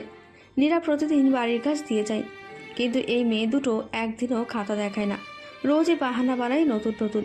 সেদিন বললো বাড়িতে মেহমান এসেছিল, তারপর দিন বললো মাথা ব্যথা ছিল, পরশুদিন বললো মন খারাপ ছিল, গতকাল বললো বড় ভাইয়ের পাত্রী দেখতে গিয়েছিল। মানে অজুহাতের শেষ নেই। নীরা ফোঁস করে একটা নিঃশ্বাস ফেলল। তাকালো দু বোনের দিকে। তারা সহাস্যে দন্ত প্রদর্শন করতেছিল, বিকারী নির্বিকার চিত্তে। বলল, আজকে কি বলবে? গতকাল তো বড় ভাইয়ের পাত্রী দেখবার কথা ছিল, আজকে বিয়ে? দু বোন হাসলো। দুদিকে ঘন ঘন মাথা নাড়িয়ে তাদের সেই বিখ্যাত একসঙ্গে কথা বলার স্টাইলে জানালো, না, ভাইয়ার পাত্রই পছন্দ হয়নি। তাহলে সেই জন্য তোমাদের মন খারাপ ছিল, তাই SW করনি? এবারও মাথা নাড়ালো দুজন।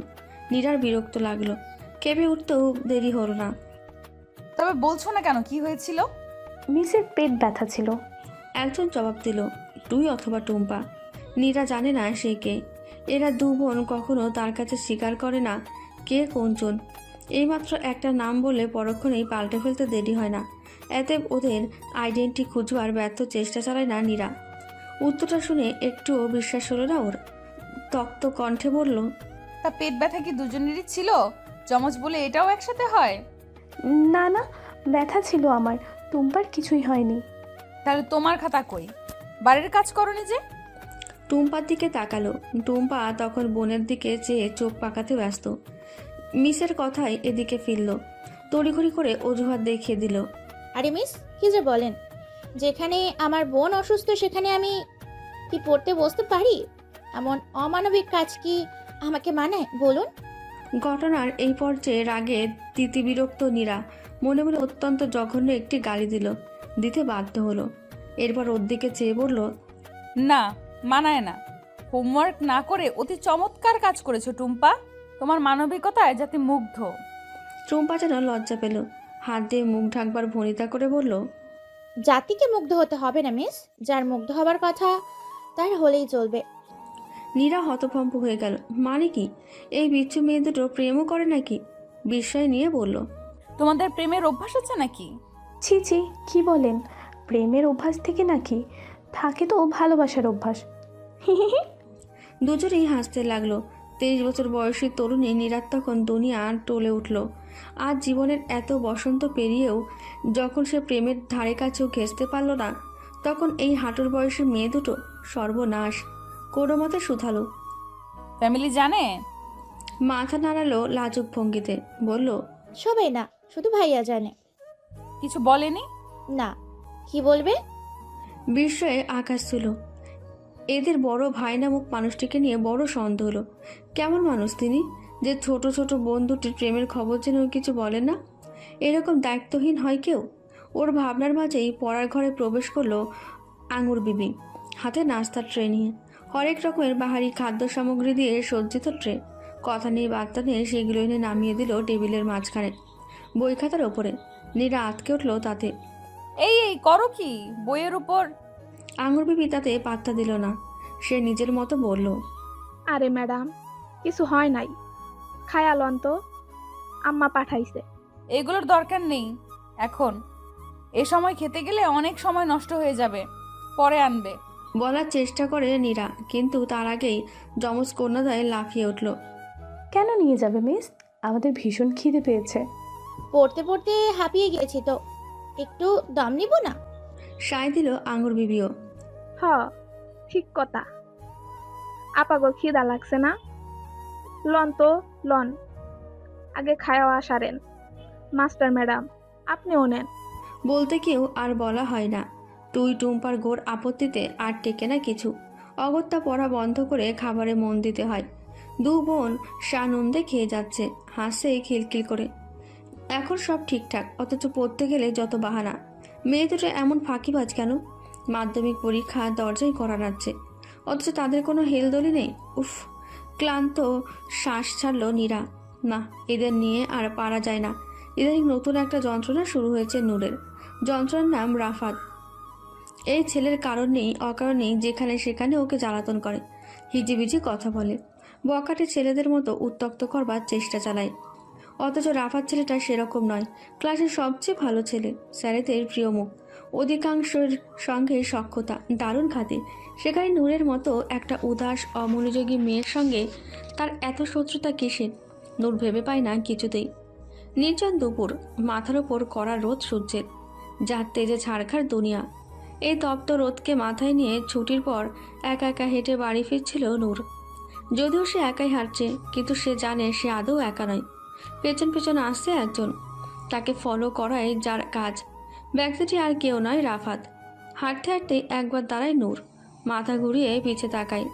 সঙ্গে সঙ্গে দেখা মেলে রাফাত নামক মানব মূর্তির। উল্টো দিকে ঘোরে মাথা চুলকানোর ভঙ্গিতে দাঁড়ালো, যেন এই মুহূর্তে এই প্রখর রোদে দাঁড়িয়ে মাথা চুলকানো ছাড়া জগতে তার আর কোনো কাজ নেই। নূর একটা নিঃশ্বাস ফেলে, রাফাতের দিকে এক পলক চেয়ে মুখ ফিরিয়ে নেয়।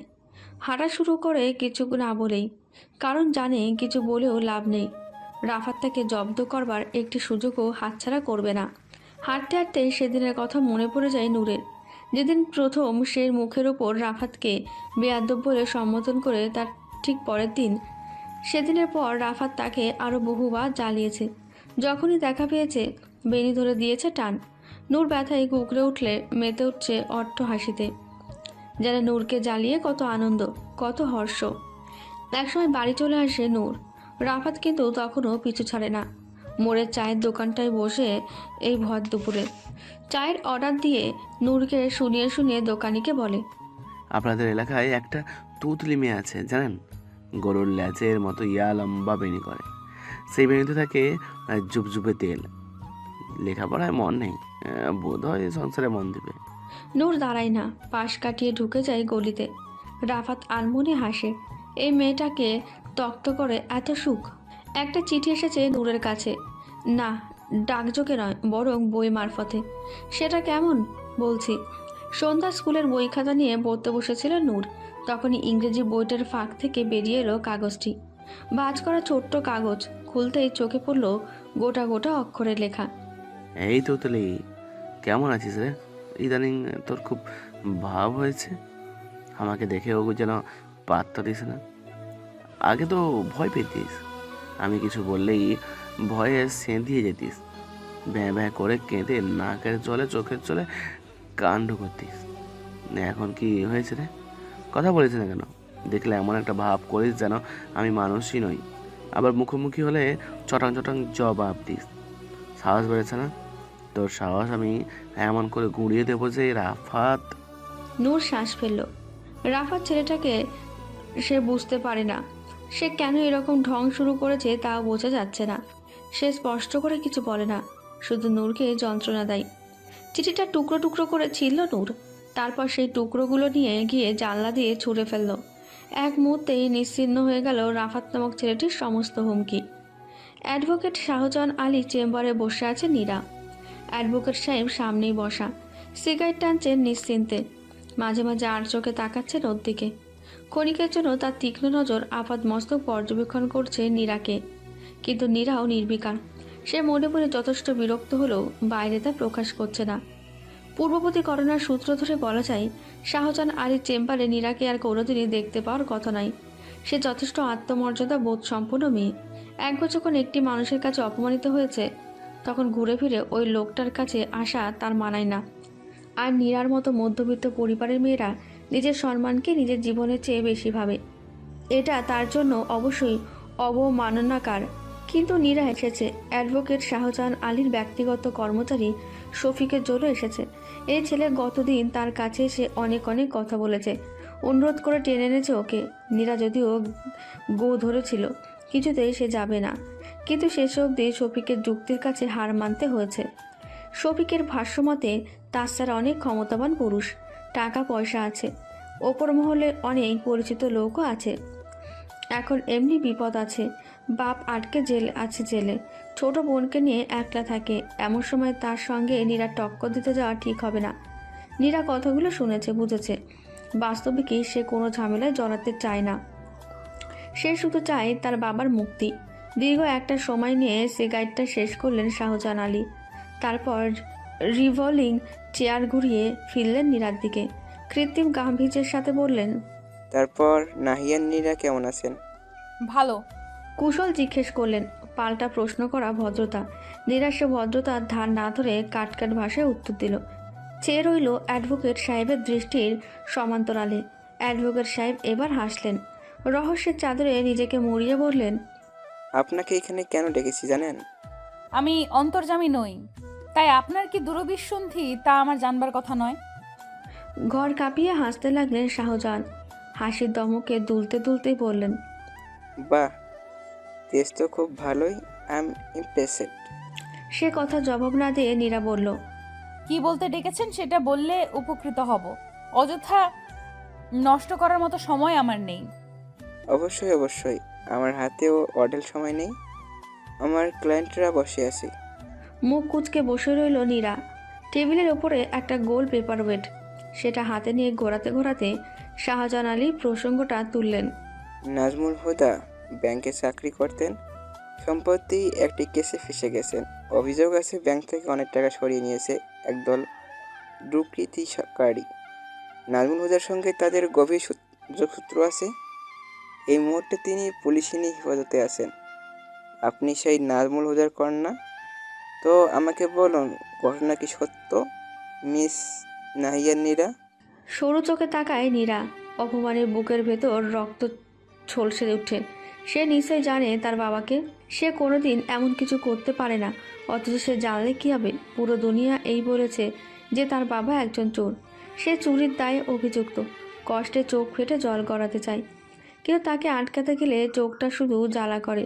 কান্নাটা তখন আর বেরোয় না, গলার কাছে সে আটকে থাকে। গোপনে একটা ঢোক গেলে নীরা বলে, আমার বাবা এমন কিছু করেনি, করতে পারে না। সে তো আপনার নিজের বিশ্বাস। আপনার বাবা সম্বন্ধে নিশ্চয়ই আপনি খারাপ ধারণা পোষণ করবেন না। সেজন্য নয়, আমার বাবা। পৃথিবীতে আপনি অসংখ্য খারাপ লোক পাবেন, কিন্তু একটাও খারাপ বাবা পাবেন না। পৃথিবীর সব বাবাই তার সন্তানের কাছে শ্রেষ্ঠ। তাই সে প্রসঙ্গে আমি তর্ক করতে চাচ্ছি না। আমি কথা বলতে চাচ্ছি অন্য প্রসঙ্গে, আপনার বাবার কেসটা নিয়ে। এ পর্যায়ে শাহজাহান আলীকে একটু রমণীয় মনে হলো। কণ্ঠটা যত সম্ভব নরম করেই তিনি কথা বলছেন, কিন্তু কাঠিন্য পাওয়া গেল নীরার গলায়। আমি তো আপনার সঙ্গে এই কেস নিয়ে আলোচনা করতে চাইনি। আপনি সেদিন আমাকে অপমান করে, আমার কোনো প্রয়োজন নেই আপনার। আমার বাবার কেস আমি সামলাবো, নতুন উকিল খুঁজবো। সে আপনার মর্জি, কিন্তু আমি যে জন্য আপনাকে ডেকেছি সেটা হলো নাজমুল হুদার বিপক্ষ দলীয় লোকজন চান এই কেসটা আমি তাদের হাতে লড়ি। আমার সম্পর্কে আপনি জানেন, ডাকনাম আছেই, তাই বুঝতেই পারছেন আমি যদি কেসটা নেই তবে আপনার লোকসান ছাড়া লাভ হবে না। আপনি আমাকে ভয় দেখাতে চাইছেন? তীব্র চোখে তাকালো শাহজাহান আলী। তার স্বভাবসুলভ দাম্ভিক ভঙ্গিতে হাসলেন, বললেন, একদমই না, আমি শুধু আপনাকে পরিস্থিতি বোঝাতে চেয়েছি। নীরা জবাব না দিয়ে চুপ করে রইল। ওকে ধাতস্থ হবার সময় দিলেন অ্যাডভোকেট সাহেব। একটু পর বললেন, আপনার সঙ্গে সেদিনকার ব্যাপারটা ঠিক করিনি। আমি জানি এত এত মক্কেলের সাথে মাথা ঠিক থাকে না, কিন্তু আপনার সাহস দেখে আমি অবাক হয়েছি। আমার মুখের ওপর একরকম স্পষ্ট জবাব দিতে লোকেই ভয় পায়, কিন্তু আপনি নির্ভীক সাহসী নারী। আপনার কেস নিয়ে আমি মাথা ব্যথা দেখতে চাইনি, কিন্তু যখন দেখলাম একই কেসে জড়িয়ে যাচ্ছেন তখন মনে হলো কেসটা যদি লড়ি তবে আপনার জন্যই লড়া উচিত। এমন সাহসী মেয়ের বাবা দোষ না করেই সাজা পাবে। আপনি বুঝতে পারছেন আমার কথা? শাহজাহান আলী চেয়ে আছে নীরার দিকে। তিনি অবাক হয়ে দেখলেন সেদিনের আকুত ভয় বীর নারীটির চোখ আর ছলছলে। যে কোনো মুহূর্তেই মেয়েটি কেঁদে ফেলবে যেন। সন্ধ্যা নেমেছে ধরণীতে। পশ্চিমে ডুবে গেছে রক্তিম সূর্যটা। আকাশ এখন আধারিতে ছেয়ে আছে। নীরা যখন রাস্তায় নামলো তখন আবহাওয়া খারাপ। অন্ধকারে মেঘমুক্ত আকাশকে চোখে না পড়লেও ক্ষণে ক্ষণে বিদ্যুৎ চমকানি নজরে পড়েছে ভালো মতোই। যে কোনো সময়ই বৃষ্টি নামবে ঝুমঝুমিয়ে। নীরা এক পাশে দাঁড়ালো অটো বা রিকশার আশায়, কিন্তু সে ঘুরে বালি। পথঘাট একদম ফকফকে, রিকশার টিকিটেরও পাত্তা নেই। অথচ এদিকে যেন বেগেদের গুড়গুড়ানো বেড়েই চলেছে, কমবার নামই নেই। ওর ভাবনার মাঝে আকাশ ছাপিয়ে বৃষ্টি নামলো হুড়মুড় করে। চোখের পলকে নীরা কাক ভেজা। আশেপাশে কোনো দোকান খোলা নেই যার নিচে দাঁড়িয়ে অপেক্ষা করা যায়। অগত্যা বৃষ্টি মাথায় নিয়ে অনিশ্চয়তায় হাঁটতে হলো তাকে। কিছুক্ষণ পর হঠাৎ একটা গাড়ির দেখা মিলল। গাড়িটা এসে ব্রেক কষল নীরার একদম গা ঘেঁষে। রাস্তায় জমা ময়লা পানি ছিটকে পড়ল নীরার সারা গায়ে মুখে।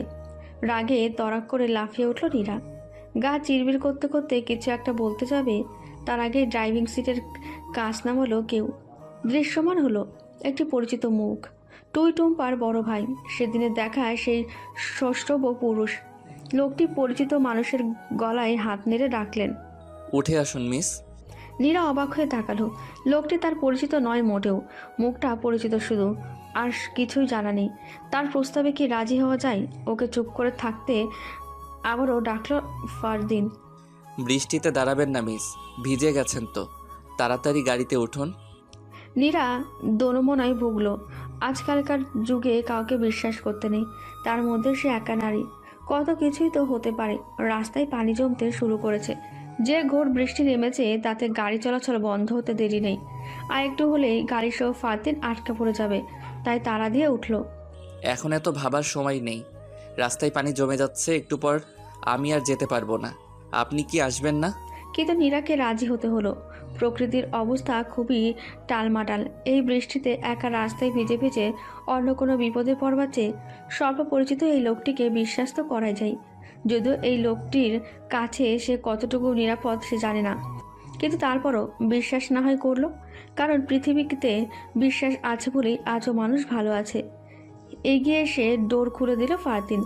নীরা ভেতরে ঢুকবে, কিন্তু তার আগেই হঠাৎ চোখ পড়লো কিসে যেন। একটি মশমশে কালো শরীর নড়াচড়া করছে গাড়ির ভেতরে। দুটি জান্তব আঁখি ওর দিকে চেয়ে আছে কৌতূহলী হয়ে। নীরা আটকে উঠল ভয়ে। সঙ্গে সঙ্গে সশব্দে একটি বাজ পড়ল কোথাও। মেঘে মেঘে ঘর্ষণ হয়ে দারুণ ঝিলিক লাগলো আকাশে। প্রবল ভয়ে ছিটকে পড়ল নীরা। ময়লা পানির ওপর পড়ে গেল জ্ঞান হারিয়ে। আকস্মিক ঘটনায় ফারদিন হতভম্ব তার পালিত কুকুর ম্যাকো। এ কেমন মেয়ে, দুমদাম জ্ঞান হারিয়ে ফেলে। একে নিয়ে এখন ফারদিন করবে কি? বাড়ি পৌঁছে দেবে, কিন্তু বাড়ি চিনলে তো। চিন্তা ভাবনা সেরে ম্যাককে গাড়ির ব্যাক সিটে পাঠিয়ে দিল ফারদিন। তারপর নামলো গাড়ি থেকে। রাস্তায় অজ্ঞান হয়ে যাওয়া মেয়েটা, যে কিনা ওর ছোট বোনদের গৃহশিক্ষিকা হিসেবে পরিচিত ওর কাছে, তার দিকে চেয়ে একটা হতাশ নিঃশ্বাস ছাড়ল। মনে পড়ল এর আগেও এই মেয়ে তাদের বাড়িতে এসে জ্ঞান হারিয়ে ফেলেছিল, এবং সেটাও এই কুকুরের ভয়েই। উফ, মেয়েরা পারেও বটে। আরেকটা হতাশ নিঃশ্বাস গ্রাস করলো ওকে। কোমরে হাত দিয়ে কিছুক্ষণ দাঁড়িয়ে রইল একা। ঘোর বর্ষণ নেমেছে। ইতিমধ্যে সে ভিজে উঠেছে পুরো। অতঃপর নীরাকে বসিয়ে দিল সিটে। ডোর লক করে নিজে এসে বসলো ড্রাইভিং সিটে। প্রচণ্ড রাগে নিজের চুল টেনে ছিঁড়ে ফেলতে ইচ্ছে করছে ওর। কী দরকার ছিল শুধু শুধু মেয়েটাকে লিফট দিতে যাওয়ার, একটা উটকো ঝামেলায় জড়িয়ে যাওয়ার। রাগ করে মেয়েটার দিকে তাকালো। ফ্রন্ট সিটে আতশোয়া মাথায় এলিয়ে পড়েছে পেছনে। চুলগুলো এসে ঢেকে দিয়েছে ওর সুশ্রী মুখখানি। ফারদিনের কি হলো কে জানে, রাগটা হারিয়ে গেল কোথাও। বরং কি একটা প্রবল টান যেন ওকে টানতে লাগলো মেয়েটির দিকে। হাত বাড়িয়ে আলতো করে চুল সরিয়ে দিল। সুকোমল মুখটিতে দারুণ মায়া লেপ্টে। ঘন পাপড়িতে ভরা চোখ দুটি বন্ধ, যেন পরম নিশ্চিন্তে ঘুমিয়ে আছে। পাতলা ঠোঁট দুটি যেন কমলার কোয়ার মতন, পাতলা আস্তরের আড়ালে। ছি ছি, ফারদিন হচ্ছেটা কি? মেয়েটার দিকে এমন জহুরি চোখে চেয়ে আছিস কেন? অসহায় একটা মেয়ের দিকে চেয়ে থাকতে লজ্জা লাগে না তোর? নিজেকে নিজেই ধমকালো ফারদিন। ভাবলো না, ওর দিকে আর তাকাবে না। কিন্তু না তাকিয়েও যে উপায় নেই। ওই মায়াকারা চেহারায় কি গভীর আকর্ষণ লুকিয়ে আছে। তাকে উপেক্ষা করার শক্তি ফারদিনের কোথায়? এক মুহূর্তের জন্য মনে হলো নীরা নামের এই মেয়েটিকে ছাড়া ফারদিন বাঁচবে না কিছুতেই। রাত্রির ঘোর তমসা, বাড়িঘর থমথম করছে আধারে। একলা বাড়িতে বসে ভয়ে সিঁধিয়ে যাচ্ছে নূর। ক্ষণে ক্ষণে ঘড়ির দিকে তাকাচ্ছে, সময় গড়াচ্ছে নিজের মতো। এখন সময় 11:30, কিন্তু তার বড় বোন নীরা এখনও বাড়ি ফেরেনি। একলা একটি বাড়িতে বসে বড় বোনের অপেক্ষায় নূর। নানান আশঙ্কায় শঙ্কিত মন প্রাণ, চিন্তায় অস্থির। নীরার কিছু হয়নি তো?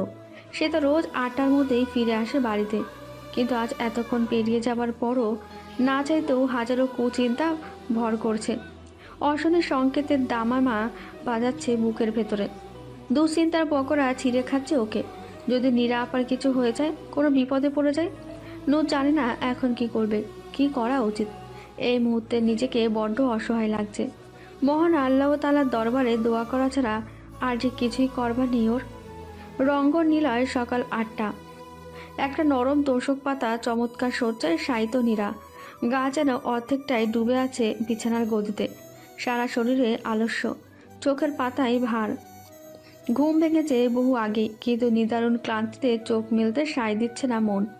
অথচ মস্তিষ্ক বারবার বলে চলেছে, চোখটা খোল নীরু, চোখটা খোল। জ্ঞান হারানোর আগের ঘটনাটা আবছা আবছা মনে আছে ওর। পুরোটা ধ্যানে নেই বলেই হয়তো এত আলসেমি লাগছে, যেন নিজের ব্যক্তিগত কক্ষের বিছানায় আরাম করে শুয়ে আছে। তারা অনুভব করছে না উঠে বসবার। নীরামা, উঠেছ? কাঠের দরজা খোলার শব্দ হলো হঠাৎ, আর ঠিক তখনই সম্বিত ফিরল নীরার। তড়াক করে উঠে বসলো বিছানায়। চট করে মনে পড়ে গেল সব। আবছা স্মৃতিগুলো স্পষ্ট হয়ে উঠল। মনে পড়ে গেল সে তো নিজের বাড়িতে নয়, সে জ্ঞান হারিয়েছিল মাঝ রাস্তায়, ঘোর বর্ষায়। কি ঘুম হলো? মিসেস ফরিদা এসেছে। তিনি এগিয়ে এসে বসলেন বিছানায়, নীরার মাথার কাছটাই। নীরা ততক্ষণে নিজেকে সামলে নিয়েছে। আশেপাশে চেয়ে নিজেকে ধাতস্থ করলো দ্রুতই, মাথা নাড়ল। আমি এখানে কি করে? এত ব্যস্ত হতে হবে না তো, বসো, আরাম করো, আমি বলছি তো। জানালার দিকে এক পলক তাকালো নীরা। চোখ ঝলসানো রোদ বাইরে, কিন্তু সে যখন জ্ঞান হারিয়েছিল তখন সন্ধ্যা, ঘোর বৃষ্টি। তার মানে মাথা চক্কর দিয়ে উঠল। সে কি পুরো একটা রাত বাইরে কাটিয়ে দিয়েছে, বাড়ি ফেরেনি? বাড়িতে তার ছোট বোন একলা, সর্বনাশ। অতঃপর মিসেস ফরিদা সব কিছু খুলে বললেন ওকে। গত সন্ধ্যায় তার ছেলে ফারদিন ম্যাক, তাদের পোষা কুকুরকে নিয়ে পশু চিকিৎসকের কাছ থেকে ফিরছিল। পথে বৃষ্টি নামে তুমুল, বিদ্যুৎ ঝলক উঠছিল ক্ষণে ক্ষণে। নীরাকে এই ঝোড়ো আবহাওয়ায় একা একা বৃষ্টিতে ভিজতে দেখে বাড়ি নামিয়ে দিতে চায় ফারদিন। নীরা প্রথমে দৌড়মোনা করলেও পরে রাজি হয়, কিন্তু গাড়িতে ম্যাককে দেখে ভয়ে অজ্ঞান হয়ে গেছিল নীরা। তারপর ফারদিন আর কি করে? নীরার বাড়ি তো তার চেনা নেই। অগত্যা নিজেদের বাসায় আনে ওকে। গতরাতে একজন ডাক্তারকেও আনা হয়। তিনি নীরার অবস্থা খুব একটা সুবিধাজনক হিসেবে ধরেননি। মানসিক এবং শারীরিকভাবে প্রচণ্ড চাপের মধ্যে রয়েছে মেয়েটা।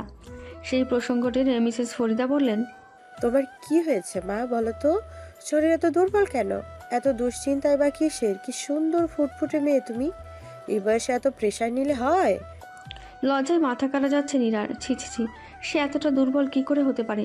একই মানুষের সামনে সে দুবার জ্ঞান হারালো। তা আবার কি কারণে? কুকুরের ভয়ে? বলা নেই কওয়া নেই, কুকুর দেখলো আর ব্যাস, দুম করে পড়ে গেল। ইস, ইজ্জতের ফালুদা হয়ে গেছে একেবারে। সকালে নাস্তা টেবিলে বসেছেন ফরিদুর রেজা, সঙ্গে তার 3 সন্তান, টুই, টুম্পা আর ফারদিন। যদিও ছেলে মেয়েদের তিনি এই নামে ডাকেন না, তাদের প্রত্যেকেরই আলাদা আলাদা ফুলের নাম দেওয়া আছে। ফারদিনকে তিনি ডাকেন রঙ্গন বলে, টুইয়ের নাম অলোকনন্দা, টুম্পার নাম বাগান বিলাসী। নিজের বিশেষ ফুল প্রীতির কারণেই এই নাম। রুটি চিত্তে চিত্তে ফরিদুর রেজা প্রথম কথা বললেন, তারপর বাগান বিলাসী, আলোকনন্দ, কি অবস্থা তোমাদের? লেখাপড়ার কি গতি? দু বোন সভ্য বাচ্চাটির মতো ঘাড় নাড়ল, একসঙ্গে বলল, অত্যন্ত ভালো আব্বাজান। উত্তরে হাসলেন ফরিদুর রোজা। মেয়েদের তিনি হাড়ে হাড়ে চেনেন। এরা সবসময় বলবে অত্যন্ত ভালো, কিন্তু ফলাফল হবে অত্যন্ত জঘন্য। পাজির পা ছাড়া 2টি মেয়ে তার। এত সত্ত্বেও তিনি ওদের ওপর রাগ করতে পারেন না। সন্তানরা তার অতি আদরের কিনা। বাড়িতে তো সময় দিতে পারেন না ব্যবসার জন্য। যতটুকু সময় থাকেন ততটুকু যদি ছেলে মেয়েদের বকাচকা করেই কাটান, তাহলে আর হলো কি?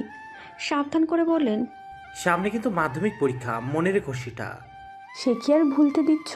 মাথার উপর রেখে তো দিয়েছো একজনের মাস্টারনিকে। মুখ ফুলিয়ে বলল টুই। ফরিদুর রেজা আবারও হাসলেন। কেন রে, মাস্টারনি কি ভালো পড়াচ্ছে না?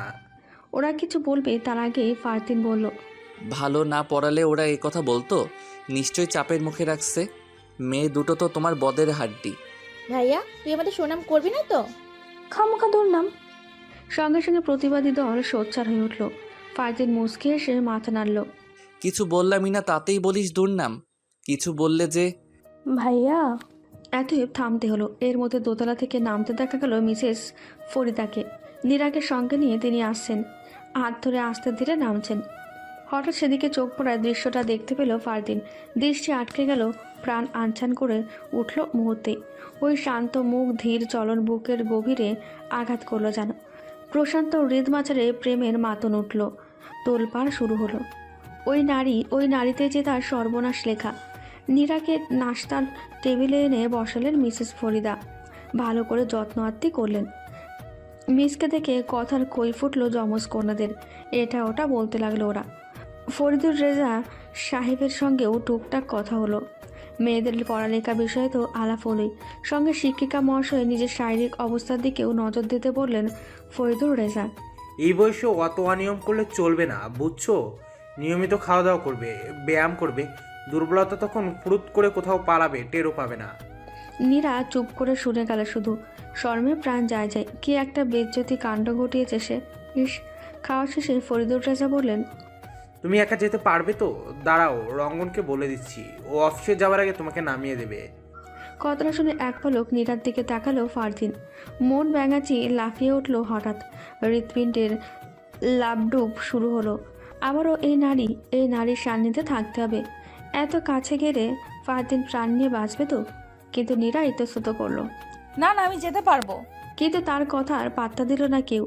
মিসেস ফরিদা তো গায়ে ফেলতে দিলেন না কথাটা। না বাবা, রিস্ক নিতে চাই না। তুমি অসুস্থ মেয়ে, পথে কি না কি হয়ে যায়। ফারদিনই নামিয়ে দিয়ে আসুক। এরপর আর যুক্তি কাটে না। এত নীরাকে ক্ষান্ত দিতে হলো। নাস্তা সারবার পর টুইটুম্বা তাকে নিয়ে বসিয়েছিল ড্রয়িং রুমে। গল্পে মেতেছিল দু বোন। আসলে পড়ানোর ব্যাপার ছাড়া তাদের দুনিয়ার যাবতীয় বিষয়ে এই দুজনের আগ্রহ, এবং এই একটি বিষয় ছাড়া নীরার সঙ্গেও তাদের ভারী খাতির। নীরা হাসতে বললে হাসবে, কাঁদতে বললে কাঁদবে, কিন্তু পড়তে বললে পড়বে না। দু বোনের হাসির ফোয়ারা ছুটেছে আজ। কি একটা তুচ্ছ কারণ নিয়ে কিলকিল করে হেসেই যাচ্ছে তো হেসেই যাচ্ছে। নীরা কিছু না বলে চুপ করে রইল। মনটা তখনও উচ্চাটন করছে ছোট্ট বোনের জন্য। নোটটা পাশে একা, তার চিন্তায় মগ্ন। হয়তো এখনও ওর পথ চেয়ে ছটফট করছে, অথচ সে এখনও বড় বোন হয়ে ওর কাছে যেতে পারছে না, মাথায় হাত বুলিয়ে আশ্বস্ত করতে পারছে না। বেশিক্ষণ অপেক্ষা করতে হলো না। মিনিট 30 পরে ডাক এলো ওর। ঘড়ি পড়তে পড়তে আসছিল ফারদিন। ড্রয়িং রুমের দরজায় ক্ষণিকের জন্য দাঁড়ালো। টুম্পা, তোর মিসকে আসতে বল। ছাত্রীদের কাছ থেকে বিদায় নিয়ে বেরোলো নীরা। মিসেস ফরিদার সঙ্গেও দেখা হলো দরজায়। নীরাকে কিছু উপদেশ দিলেন তিনি। তারপর নীরা ছুটল ফারদিনের পিছু পিছু। ফারদিন গাড়িতে বসেছিল। ড্রাইভিং সিটটা তার দখলে, ফ্রন্ট সিটের দৌড় খুলে রাখা। নীরা প্রায় হন্তদন্ত হয়ে ছুটে এসেছিল। গাড়িতে উঠবার আগেই একটা মেঘমন্দ্র কণ্ঠের হুঁশিয়ারি শোনা গেল। আস্তে উঠুন, নয়তো বাড়ি লেগে পড়ে যাবেন। আপনার তো আবার যেখানে সেখানে জ্ঞান হারিয়ে পড়ে যাওয়ার অভ্যাস। নীরা থমকালো। ছোট ছোট চোখ করে চেয়ে রইল এই গাম্ভীর্য মাখা মুখখানির দিকে। ঈষৎ ভ্রুকুচকে সে চেয়ে আছে ওর দিকে, ঠোঁটে বিদ্রুপের আভাস। নীরা মাথা নোয়ালো, চুপচাপ উঠে বসলো সিটে। গাড়িতে আর একটু কথা হলো না। নীরার বাড়ির সামনের মোড়ে এসে ওকে নামিয়ে দিয়ে গেল ফারদিন। দরজা খুলে বড় বোনকে দেখতে পেয়ে তার উপর ঝাঁপিয়ে পড়ল নূর। ওকে জাপটে ধরে হাউমাউ করে কাঁদতে কাঁদতে বলল, আপা তুই কোথায় ছিলি? রাতে বাড়ি ফিরিসনি কেন? জানিস কত ভয় পেয়েছিলাম, তোর কিছু হয়ে গেলে আমি কি করতাম। আচম্বিতে এমন আক্রমণের জন্য প্রস্তুত ছিল না নীরা। ছোট বোনকে ধাতস্থ করতে পিঠে হাত বুলিয়ে দিল। নূর তখনও অঝরে কাঁদছে, হেঁচকি উঠে গেছে এর মধ্যেই। ওকে সামলাতে গিয়ে নীরা হঠাৎ লক্ষ্য করলো মেয়েটার গায়ে জ্বর, ভীষণ জ্বর। ওকে ঠেলে দাঁড় করালো নীরা। ললাটের উষ্ণতা পরখ করতে করতে উদ্বিগ্ন কণ্ঠে বলল, সে কি, তোর তো ভীষণ জ্বর, এমন হলো কি করে? নূরের সেসবে মাথা ব্যথা নেই। সে বড় বোনকে ফিরে পেয়েছে, এই যথেষ্ট। গত রাতে কত কত দুশ্চিন্তার পোকারা কিলবিল করেছে তার মস্তিষ্কের ভেতর। সারারাত ঘুমাতে পারেনি, দু চোখের পাতা এক করেনি মুহূর্তের জন্য। কান খাড়া করে দরজার পাশে বসেছিল। কত সংখ্যা, কত চিন্তা ভাবনা, সব ছাপিয়ে গেছে নীরার ফিরে আসবার আনন্দে। গায়ের প্রচণ্ড উত্তাপ তার কাছে এখন কিছুই না। সে সব হাসি মুখে সামাল দিতে পারে, কিন্তু সবটা এত সহজ নয়। দুপুর গড়াতে না গড়াতেই নূরের জ্বর বাড়ল। থার্মোমিটারে পারদ চড়ল চচ্চর করে। ডাক্তার ডেকে আনলো নীরা। তিনি সব কিছু শুনে জানালেন, হঠাৎ জ্বর, প্রবল ভীতির কারণে হয়েছে। মানসিক একটা ঝড় গেছে মেয়েটার উপর। নীরা বুঝতে পারে নিজেকে ধিক্কার দেয় নিজের কর্মকাণ্ডের জন্য। অযোগ্য মনে হয় নিজেকে। তার গাফিলতির কারণেই নূর অসুস্থ। সে অসুখ সহজেই সারল না। টানা 3 দিন ভুগল নূর। নীরা সব কিছু ছেড়ে ছুড়ে বোনের সেবায় নিয়োজিত থাকলো। আপ্রাণ চেষ্টায় সুস্থ করে তুলল ওকে। এদিকে নূরের অপেক্ষায় টানা 3টে দিন শুধু ছটফট ছটফট করে কাটল রাফাত। মেয়েটা ক্লাসে আসে না কেন? কী সমস্যা ওর? বহুবার মন চাইল নূরের বাড়িতে এসে হানা দিতে, ওর বেনি ধরে হ্যাঁসকাঠানে এক গাছি চুল ছিঁড়ে ফেলতে, ক্রোধ মিশিয়ে বলতে, স্কুলে আসছিস না কেন তুই? এত ঢং কিসের? কিন্তু বলা হলো না। নূরের বাড়ির লোকগুলো কি বলবে এই ভেবে ইচ্ছে করা সত্ত্বেও যাওয়া হলো না। শুধু এক বুক হাহাকার আর চাপা ক্ষোভ নিয়ে প্রাণ আনচান করে কাটিয়ে দিল 3টে দিন। 3 দিন পর নূর ক্লাসে আসলে রাফাত স্বস্তি পায়। মেয়েটা এতদিন কেন আসেনি এটা শোনবার জন্য ওর কাছে যাওয়ার চেষ্টা করে, কিন্তু কোনো ব্যাঙে নূর সেদিন ক্লাস থেকে এক পাও নড়ে না। থায়ে বসে থাকে নিজের আসরে। ছুটির পর ওর পথ রোধ করে দাঁড়ায় সে। রুক্ষ স্বরে বলে, তুই 3 দিন আসিস নি কেন? সমস্যা কি তোর? নূর বিরক্ত চোখে তাকাই। আগে রাফাতকে তার ভয় লাগতো, ইদানিং তার লাগে না, বরং চেষ্টা করে উপেক্ষা করবার। নিচু কণ্ঠে বলল, কোনো সমস্যা নেই। তাহলে ক্লাসে আসছিস না কেন? নূর রাগ করে। সে কি করবে না করবে সব কিছু কি রাফাতকে জানিয়ে করতে হবে? সে ওর কে? ওর ওপর এমন খবরদারি করবার অধিকারী বা দিয়েছে কে? কিন্তু চিরকাল শান্ত থাকা মেয়েটা হট করে চাইলেও নিজের ক্ষোভ প্রকাশ করতে পারে না। রাগের আগুনে তুষ চাপা দিয়ে যতটা সম্ভব স্বাভাবিক হয়ে বলে, এমনই। এর আগেও একবার বলেছিস এমনই তুই স্কুলে আসিস না। তোর এত ঢং হয়েছে কি স্যার? 2 দিন পর পর উধাও হয়ে যাস। আগে তো এমন ছিলি না। বললাম তো এমনই। সব কথা তোমাকে বলতে হবে? ব্রো কুচকে তাকালো রাফাত। তুই আমাকে তেজ দেখাচ্ছিস? তোর এত দেমাক? আমি তেজ দেখাইনি, কিন্তু তুমি আমার সব বিষয়ে মাথা ঘামাও কেন? কি দরকার তোমার? শান্ত সুরে বলল নূর। সহসা কিছু বলতে পারল না রাফাত, চুপ মেরে গেল। সত্যি তো, নূরের সব কিছু নিয়ে তার এত কথা কিসের? কেন তার এত ছটফটানি নূরের জন্য? ও স্কুলে আসলো কি না আসলো তাতে কী বা আসে যায়? উত্তরটা ওর অবচেতন মনের জানা হলেও চেতন মনের জানা নেই। চেতন মন তার সূক্ষ্ম অনুভূতি সম্পর্কে উদাসীন। তার ভালোবাসা, ভালো লাগা এই বিষয়ে জ্ঞান তার চেতনা। সে তো শুধু রাগটাই দেখাতে পারে ওপরে ওপরে, ভেতরের কথা তো বলতে পারে না। রাফাতকে হঠাৎ চুপ করে থাকতে দেখে মুচকি আসে নূর। ধীর স্থির হয়ে শুধায়, তোমার সাথে তো আমার শত্রুতা নেই, তাহলে কেন মিথ্যে যুদ্ধ করতে আসো? রাফাত এবারও আর কিছু বলতে পারে না। আকাশে রোদ চড়ে গেছে, উত্তাপে টিকে থাকা দায়। ঘামে ভেজা স্কুলের সাদা শার্টটা রাফাতের গায়ে লেপ্টে, কপালে বিন্দু বিন্দু জলকণা। নূর ওর দিকে তাকিয়ে হাসে। আমি কারো শত্রু হতে চাই না, চাই না কারো মিত্র হতে। তুমি আর আমাকে জ্বালিও না। তারপর বড় বড় পা ফেলে নূর দ্রুতই মিশে যায় ভিড়ের আড়ালে। রাফাত ঠায় দাঁড়িয়ে রয়, ভাবতে থাকে, বুঝতে চেষ্টা করে নিজেকে, নিজের মনকে। টুই টুম্পার সঙ্গে সম্পর্ক সহজ হয়ে আসছে নীরার। বেশ আনন্দ আমোদেই এখন পড়ানো হয়।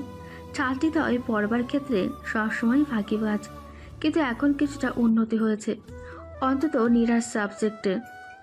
রসায়নের সঙ্গে সম্পর্ক হয়ে গেছে অনেকটা সুন্দর। বিক্রিয়ার সঙ্গে প্রেম আর তত্ত্বের সঙ্গে ভালো লাগা। মোদ্দা কথা, এই 2 বোনের মধ্যে একটা আগ্রহ তৈরি করে নিয়েছে নীরা। নীরার সমস্ত কথা তারা মনে প্রাণে মানে। আজ পড়াতে এসে একটু অস্বস্তির মধ্যে পড়তে হলো নীরাকে। প্রায় 15 মিনিট হলো এসে বসেছে, কিন্তু ছাত্রীদের খবর নেই। অথচ এমন হয় না, ওর আসবার আগে থেকেই 2 বোন পড়তে বসে যায়। আজ তবে হলো কি? মিনিট 10 বাদে ঘরের দরজায় এসে দাঁড়ালো কেউ। পায়ের আওয়াজ শুনে তাকাতেই দেখা মিলল আঙুর বিবির। ক্যাটকেটে কমলা রঙের একটা শাড়ি পরনে, যার জমিনে চকচক করছে হলদে চুমকি। 2 হাত ভর্তি লাল কাচের চুড়ি, পান খাওয়ার ঠোঁট দুটিতে কেমন অদ্ভুত লাল আভা। সম্ভবত পান খাবার পর লিপস্টিক ঘষেছে। চোখ বেশ। নীরা তার দিকে অবাক হয়ে তাকালো। আঙুর বিবি জানালো, আজকে আপারা পড়বো না, ম্যাডামে কইছে আজ কারোর সময় নাই, আপনি চইলা যান গা। নীরার এবার রাগ হওয়ার কথা। সে কিছুটা ক্রোধ আর কিছুটা বিস্ময় মিশ্রিত কণ্ঠে বলল, কেন? সে কথা তো আগে জানানো যেত। সেসবে বিন্দুমাত্র ভ্রুক্ষেপ না করে আঙুর বিবির দায়সারা জবাব, আমি তার কি জানি, আমারে কইছে আপনারে জানাই দিতে, জানাই দিলাম, এখন জায়গা। নীরাকে তুচ্ছ করে দিয়ে আঙুর চলে গেল। নীরা ঠায় দাঁড়িয়ে রইল কিছুক্ষণ। এই কেমন কথা, ওরা পড়বে না ভালো, কিন্তু সে কথা ওকে আগে জানিয়ে দিতে কি ক্ষতি ছিল?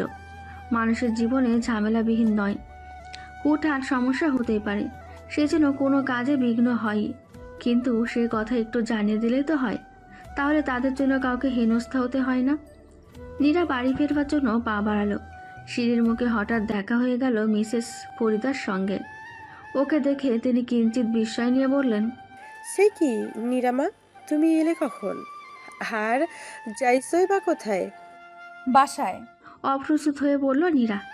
এরা নিজেরাই তো খবর পাঠালো পড়বে না, এখন আবার উল্টো সুর ধরেছে যে বড়। ওর উত্তরে বিস্ময় বাড়ল মিসেস ফরিদের। কেন? টুইরা পড়বে না, তাই আর কি। না পড়ারই কথা, বাসায় এত আয়োজন, কিন্তু তোমাকে তো যেতে দেওয়া যাবে না। আমি তো ওদের 2 বোনকে বললাম তুমি যেন প্রোগ্রামটাই থাকো। কিসের প্রোগ্রাম? ওরা বলেনি? কি আশ্চর্য, আজ আমার ছেলের মানে ফারদিনের জন্মদিন, সেই নিয়েই তো ওরা 2 বোন ব্যস্ত। সাজগোজের পসরা লাগিয়েছে, বলেনি তোমাকে? আসলে ওরা তো আসেনি, আঙুর এসেছিল, শুধু বলল পড়বে না, আর তো কিছু। দেখো তো কারবার, ও বলো না, দেখ এদের নিয়ে আর পারি না। নিজের মনেই বিড়বিড় করলেন, তারপর নীরার হাত ধরে বললেন, তুমি চলো তো, ছাদে সব আয়োজন হয়েছে, এসো এসো। নীরা বাধা দেবার চেষ্টা করলো, অজুহাত দেখিয়ে চলে যেতে চাইল, কিন্তু কোনো কিছুই ধোপে টিকল না। উনি জোর জুলুম করে ধরে নিয়ে গেলেন মেয়েদের কাছে।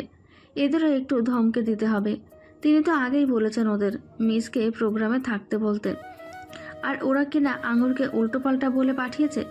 এমন চমৎকার একটা দিনে মিস মন খারাপ করে চলে যেতেন। তুই টুম্পাড়া সাজগোজ করছিল ঘরে, 2 বোন শাড়ি পরেছে আজ, একই গাঢ় সবুজ জামদানি, সঙ্গে মখমলি কাপড়ের ব্লাউজ, মানানসই সাজ, দারুণ দেখাচ্ছে দুজনকে। নীরা মুগ্ধ হয়ে চেয়ে রইল। মিসেস ফরিদা তখন মেয়েদেরকে বকাঝকা করতে ব্যস্ত। একটু পর সব ঠান্ডা হলে নীরার দিকে নজর পড়ল ওদের। টুম্পা ছুটে এলো মিসের কাছে। মিস, আপনি শাড়ি পরেননি কেন? প্রোগ্রামে শাড়ি পরবে তো সবাই। আসলে আমি তো জানতাম না, আমি তাহলে না থাকি, হ্যাঁ বাসায় চলে যাই। ইতস্তত করল সে। মিসেস ফরিদা ধমকে উঠলেন তখন। ফের সে কথা বলছি না, অনুষ্ঠান শেষ না হওয়া অবধি যাওয়া নেই। কিন্তু কোনো কিন্তু না, আপনি আমাদের শাড়ি পরাবেন মিস, আসুন তো। না না, সে কি করে হয়? কোনো না শুনবো না, আসুন তো। 2 অত্যাচারী বালিকা ওকে ধরল কেচকি মেরে। নিজেদের শাড়ি ভর্তি আলমারির সামনে হাজির করলো নীরাকে, কিন্তু নীরাকে চয়েস করবার সুযোগ দেওয়া হলো না। তার আগে 2 বোনের লেগে গেল ধুমতুমার। আজ কিছুতেই 2 জনের পছন্দ মিলছে না। এটা বলছে তো ও ওটা বলছে। নীরা অসহায় হয়ে তাদের ঝগড়া দেখতে লাগলো। মেয়ে দুটো বড্ড পাগল। অতঃপর বিবাদ মিটল এক সময়। তখন ওরা নীরাকে ধরে শাড়ি পরিয়ে দিল। নিজেদের খেলার পুতুলের বিয়েতে ছোট মেয়েরা যেমন যত্ন করে, আলতো ভালোবাসার ছোঁয়ায় গভীর মনোযোগ দিয়ে সাজায়, ঠিক তেমন করে সাজাতে বসলো। একটু একটু করে প্রসাধনের ছোঁয়া দিয়ে রাঙিয়ে তুলল ওকে। ছাদে সব আয়োজন করা হয়েছে। বার্থডে বয় ফারদিনকে ঘিরে আছে একদল তরুণ তরুণী। ওরা ফারদিনের বন্ধু মহল। বড়রা তেমন নেই এখানে।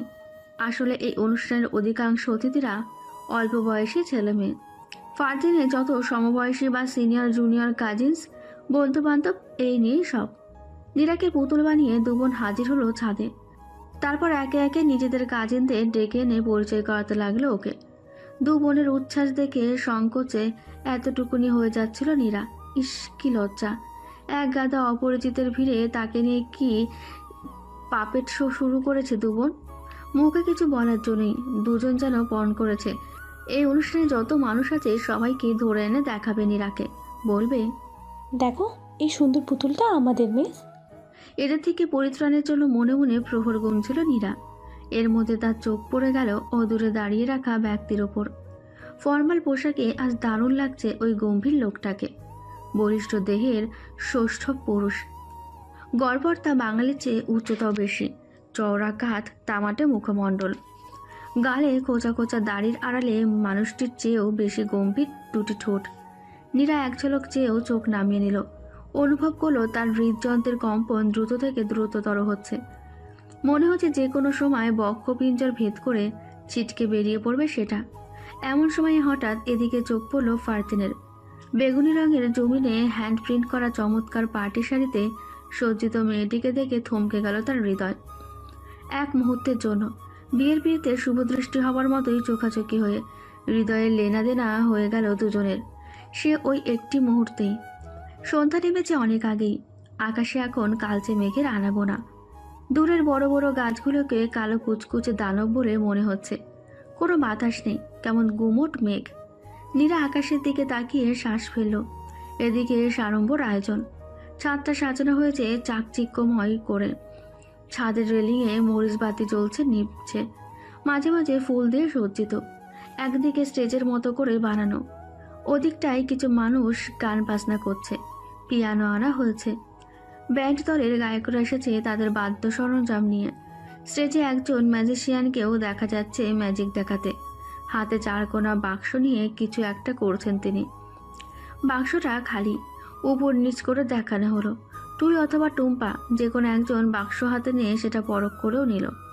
সম্পূর্ণ ফাঁকা একটা বাক্সের ভেতর চোখের পলকে হাজির হলো কিছু পায়রা।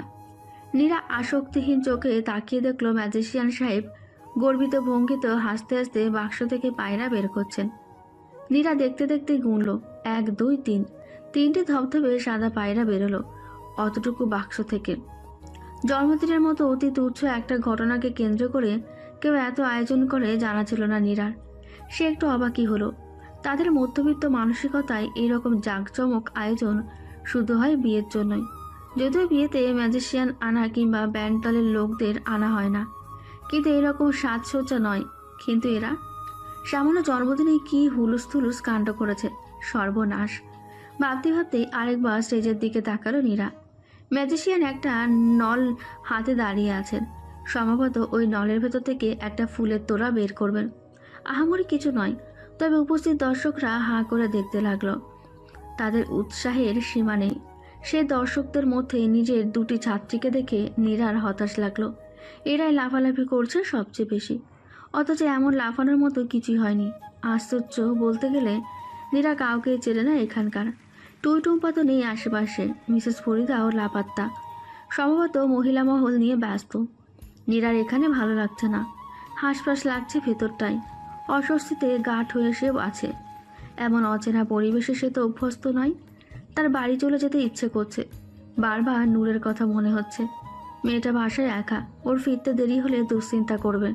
কেমন আছেন? হঠাৎ গম্ভীর পুরুষালী আওয়াজে ধ্যান ভাঙল নীরার। চট করে ফিরে তাকাতেই দেখতে পেল টুইদের বড় ভাই ফারদিন দাঁড়িয়ে শান্ত চোখে চেয়ে আছে তারই দিকে। নীরার বড্ড বিব্রত লাগলো। কোনো মতে বলল, আলহামদুলিল্লাহ ভালো, আপনি? আমিও আলহামদুলিল্লাহ। ব্যাস, আমার কথাটি ফুরলো, নোটে কাজটি মুড়লো। এখন আর কি বলা যায়? নীরা দারুণ বিপাকে পড়ল। মুখে রা নেই, কিন্তু তাকে মুক্তি দিয়ে ফারদিন সপ্রতিভ গলায় বলল, আপনার জ্ঞান হারানোর অভ্যাসটা কি সেরে গেছে মিস, নাকি এখনো আছে? লোকটা চুপচাপ ধরনের, কম কথা বলে, বেশ গম্ভীর। এখনো চেহারায় তার রাশভারী ভাব আছে, কিন্তু কথাটা বলল কি? রসিকতা ধরতে না পেরে নীরা বোকা বনে গেল। কেটে কেটে উচ্চারণ করলো, মানে? কিছু না।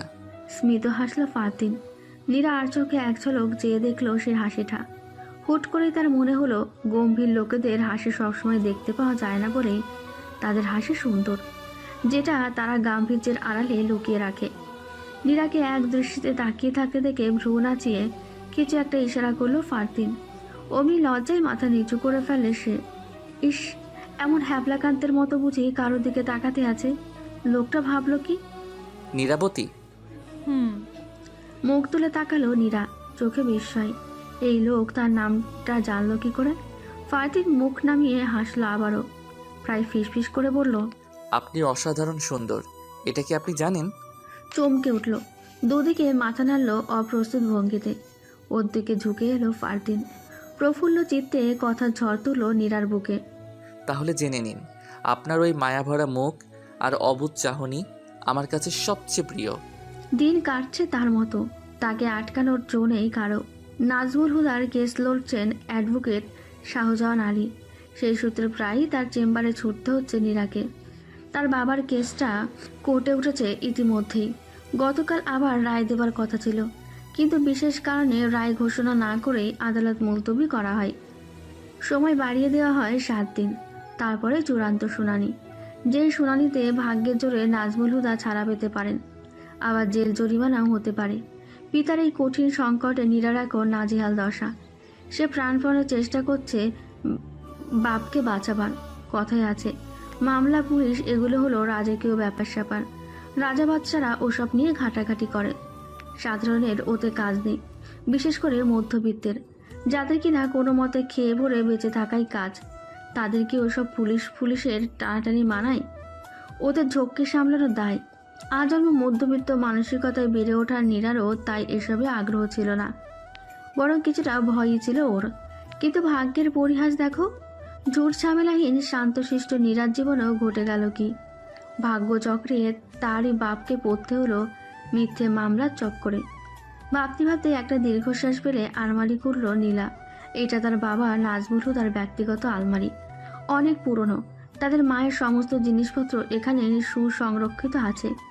পুরনো স্টিলের আলমারিতে সাধারণত একটা সিন্ধুকের মতো অংশ থাকে, যেখানে থাকে বিশেষ সুরক্ষা ব্যবস্থা। আলাদা চাবি ঘুরিয়ে ঘুরিয়ে খুলতে হয়। নাজমুল হুদার এই আলমারিতেও এরকম একটা মিনি লকার আছে, যেটাতে তার টাকা পয়সা থাকে। নীরা বা নূর এখানে কখনো হাত দেয় না, এমনকি তিনি চলে যাবার পরও কেউ সেখানে হস্তক্ষেপ চালায়নি।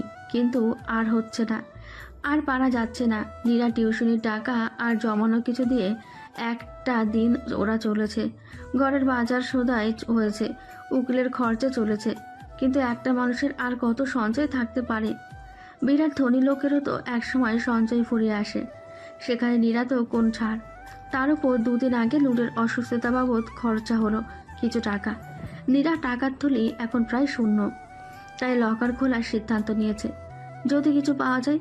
কিন্তু কপাল মন্দ হলে যা হয়, নগদ একটি পয়সাও নেই সেখানে। আছে শুধু লাল কাপড়ে মোড়া মায়ের কিছু গহনা।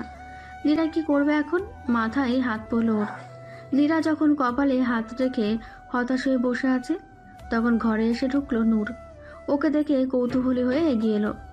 হাতে সোনার গয়নার মোড়ক, লকার, আলমারি খোলা। বুঝতেও অসুবিধা হলো না।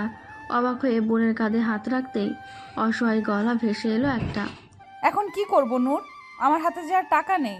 মায়ের গহনা বেচে দে আপা, এগুলো রেখে কি হবে? বেচে দিব?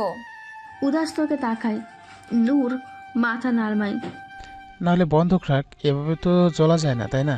মাসির খরচ আছে, বাজার সদাই আছে, মামলার খরচও আছে। এসব কিছু তুই সামলাতে পারবি? তো টিউশনি ওই টাকা এত চলবে? নীরা সে প্রশ্নের জবাব দেয় না, অসহায় মুখে শুধায়। তাই বলে মার গয়নায় হাত দেব? মার কত শখের ছিল। জীবনে কখনো কখনো প্রয়োজনটা এত বেশি গুরুত্বপূর্ণ যে আবেগের দাম তখন আর থাকে না আপা। এখন আমাদের জীবন মরণ সমস্যা, এখন কি এসব তুচ্ছ আবেগের কথা ভেবে লাভ আছে বল?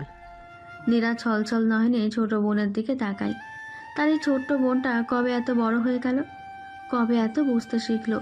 নূর আবার বলে, গহনাগুলো বন্ধক রেখে আয়, বাবার মামলা চুকে গেলে আবার সারিয়ে আনবো। ঠিক আছে। ইদানিং রাফাতের পরিবর্তন হয়েছে। সুবোধ বালকের ন্যায় নূরকে জ্বালানো বন্ধ করে দিয়েছে সে। কথায় কথায় ছ্যাদ করে ওঠে না, রাগ করে নূরের বেনুনি ধরে টান দেয় না, রাস্তায় হারবার সময় ফলো করে না, সুযোগ পেলেই টিজ করে না।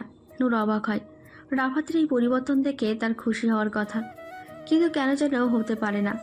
আগে যেমন ছিল, নূরকে যেন চিনতই না, এখনও ঠিক তেমন হয়ে গেছে। এই বিষয়টা নূরকে পীড়াতাই। সে জানে না কেন। তবুও তার অবচেতন মন চায় রাফাত নামের ছেলেটা আবার তাকে যন্ত্রণা দিক, তাকে জ্বালাতন করুক। কেননা তার ওই বেপরোয়া স্বভাবটা নিজের আনমনেই পছন্দ করে ফেলেছে নূর। ছুটির পর ব্যাগ কাঁধে নিয়ে ক্লাস থেকে বেরোচ্ছিল নূর। সাধারণত ঘন্টা পড়বার সঙ্গে সঙ্গে ছেলে মেয়েদের মধ্যে একটা তাড়াহুড়ো ভাব চলে আসে। ওটা হুড়মুড় করে সবাই একসঙ্গে বেরোনোর চেষ্টা করে, ধাক্কাধাক্কি হয়, কখনো কখনো মারামারিও হয়। কিন্তু এই হুড়োহুড়ি করবার বিষয়টা নিয়ে কেউ মাথা ঘামায় না।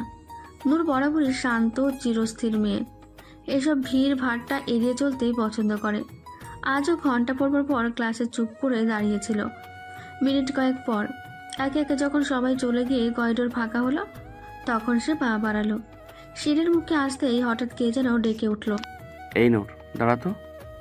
আচম্বিতে আসা ডাকটা কর্ণকুয়ারে প্রবেশ করতেই চমকে ওঠে নূর।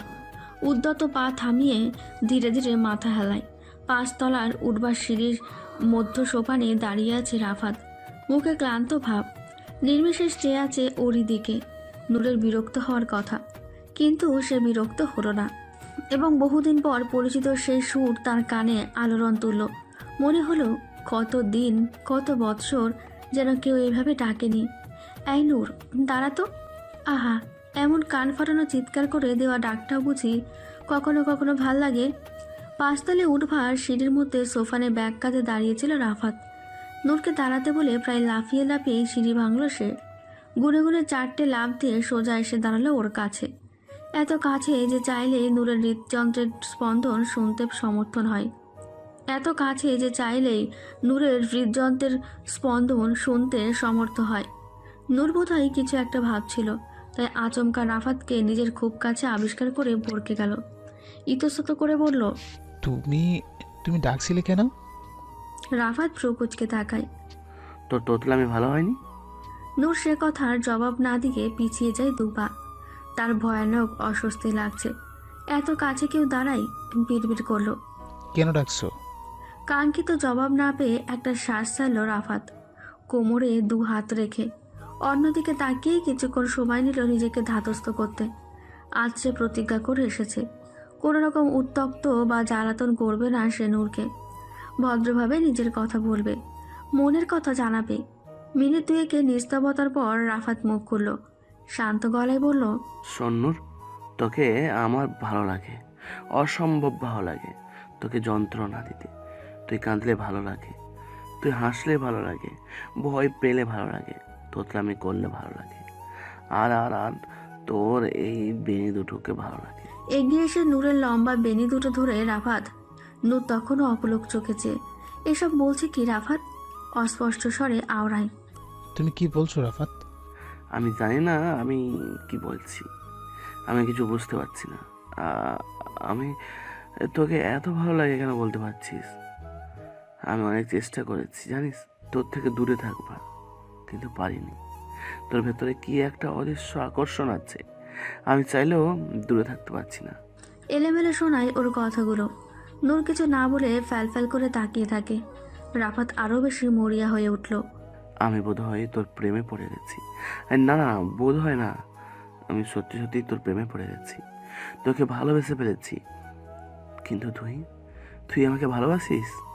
আমি ঢোক গিলে বলল নূর। রাফাতের অনুভূতি কখন তার মাথার একটু ওপর দিয়ে চুলের গোড় ঘেঁষে চলে যাচ্ছে, কিন্তু বুঝে আসছে না। রাফাত বলে, হ্যাঁ তুই, আমি ভালোবাসতে হবে তোকে। আমি তোকে সময় দিচ্ছি, তুই সময় নে, সময় নিয়ে ভাব, আমাকে ভালোবাসতে শুরু কর। কিন্তু তুই আমাকে না বলতে পারবি না, আমি তোকেই চাই। শেষ কথাটা অনাবশ্যক জোর দিয়ে উচ্চারণ করে। নূর তখনও বোবা চোখে চেয়ে। ওর অভূত সরল দৃষ্টি দেখে রাফাত আনমনে হাসে। হঠাৎ খুব কাছে আসে ওর। 2 হাত নূরের কপালে দুপাশে রেখে বেনি করা চুলের ঠিক মাঝছিদিতে চুমু আঁকে দ্রুত। তারপর ওকে ছেড়ে 3 লাফে নেমে গিয়ে দাঁড়ায় 4 তলার সিঁড়ির মাঝখানটায়। হতভম্ব নূরের দিকে চেয়ে ফ্লাইং কিক ছুড়ে দিয়ে একদম ভোজবাজির মতো হাওয়া হয়ে যায়। নূর বিস্মিত, স্তম্ভিত। নাজমুল হুদার কেসের অগ্রগতি নেই, দিনকে দিন জটিলতার ধারণ করেছে সেটা। সর্বশেষ শুনানিতেও কোনো ফয়সালা হয়নি, বরং আরও 7 দিনের সময় দিয়ে আদালত মুলতবি করা হয়েছে। বিশ্ববিদ্যালয় এলাকা, দুপুর 1:30। সকাল থেকে আজ ক্যাম্পাসে পড়ে আছে নীরা। 3টে ক্লাস ছিল আজ, এর মধ্যে 2টো হয়ে গেছে, আর একটা আছে বেলা 3টেই। ওটা বেশি ইম্পর্টেন্ট। হাতে এখনো ঘন্টা 3 সময় আছে, কিন্তু এর মধ্যে বাসায় ফিরে নিজের কাজগুলো সম্পূর্ণ করতে পারবে না। যেতে আসতেই 1.5 ঘন্টা চলে যাবে, আর বাকি ওইটুকু সময়ের মধ্যে আজ যাই হোক একটা মেয়ের খাওয়া গোসল সম্ভব নয়, তাই চেয়েও বাড়ি যেতে পারেনি। উদাস মধ্যাহ্নের প্রখর রোদে নীরা একা একা বেরোয় ক্যাম্পাস থেকে। দুপুরের খাওয়াটা সারতে হবে, কিন্তু সে যেন কোথায় যাবে সেটাই ভেবে পেল না ও। আশেপাশে নামি দামি অনেক রেস্তোরাঁ আছে, কিন্তু সেসবে খেতে যাওয়ার আগে নিজের পকেটের কথাও তো ভাবতে হবে ওর। কেননা সেখানে খাবার মান যেমন, দামটাও তেমন চড়া। সস্তার মধ্যে ছোটোখাটো হোটেল আছে কিছু, সেখানে যাওয়া যাক, কিন্তু সেখানকার অপরিচ্ছন্ন পরিবেশ দেখলে নীরার গা গুলায়। খাওয়া তো বহু দূর। এদিকে বেলা বাজছে, পেটের ভেতর হওয়া গুড়গুড় শব্দই জানান দিচ্ছে প্রবল ক্ষুধার। হাইড্রোক্লোরিক অ্যাসিডের পরিমাণ বাড়ছে হু হু করে, পেট মোচড়াচ্ছে সমান তালে। 7 না ভেবে নীরা এগিয়ে গেল একটা হোটেলের দিকে। ছোট হোটেল হলেও ভিড় প্রচুর, এই গরমেও কাউন্টারের সামনে মানুষ গিজগিজ করছে। নীরা সিদ্ধান্ত নিল মিষ্টি দিয়ে পরোটা খাবে।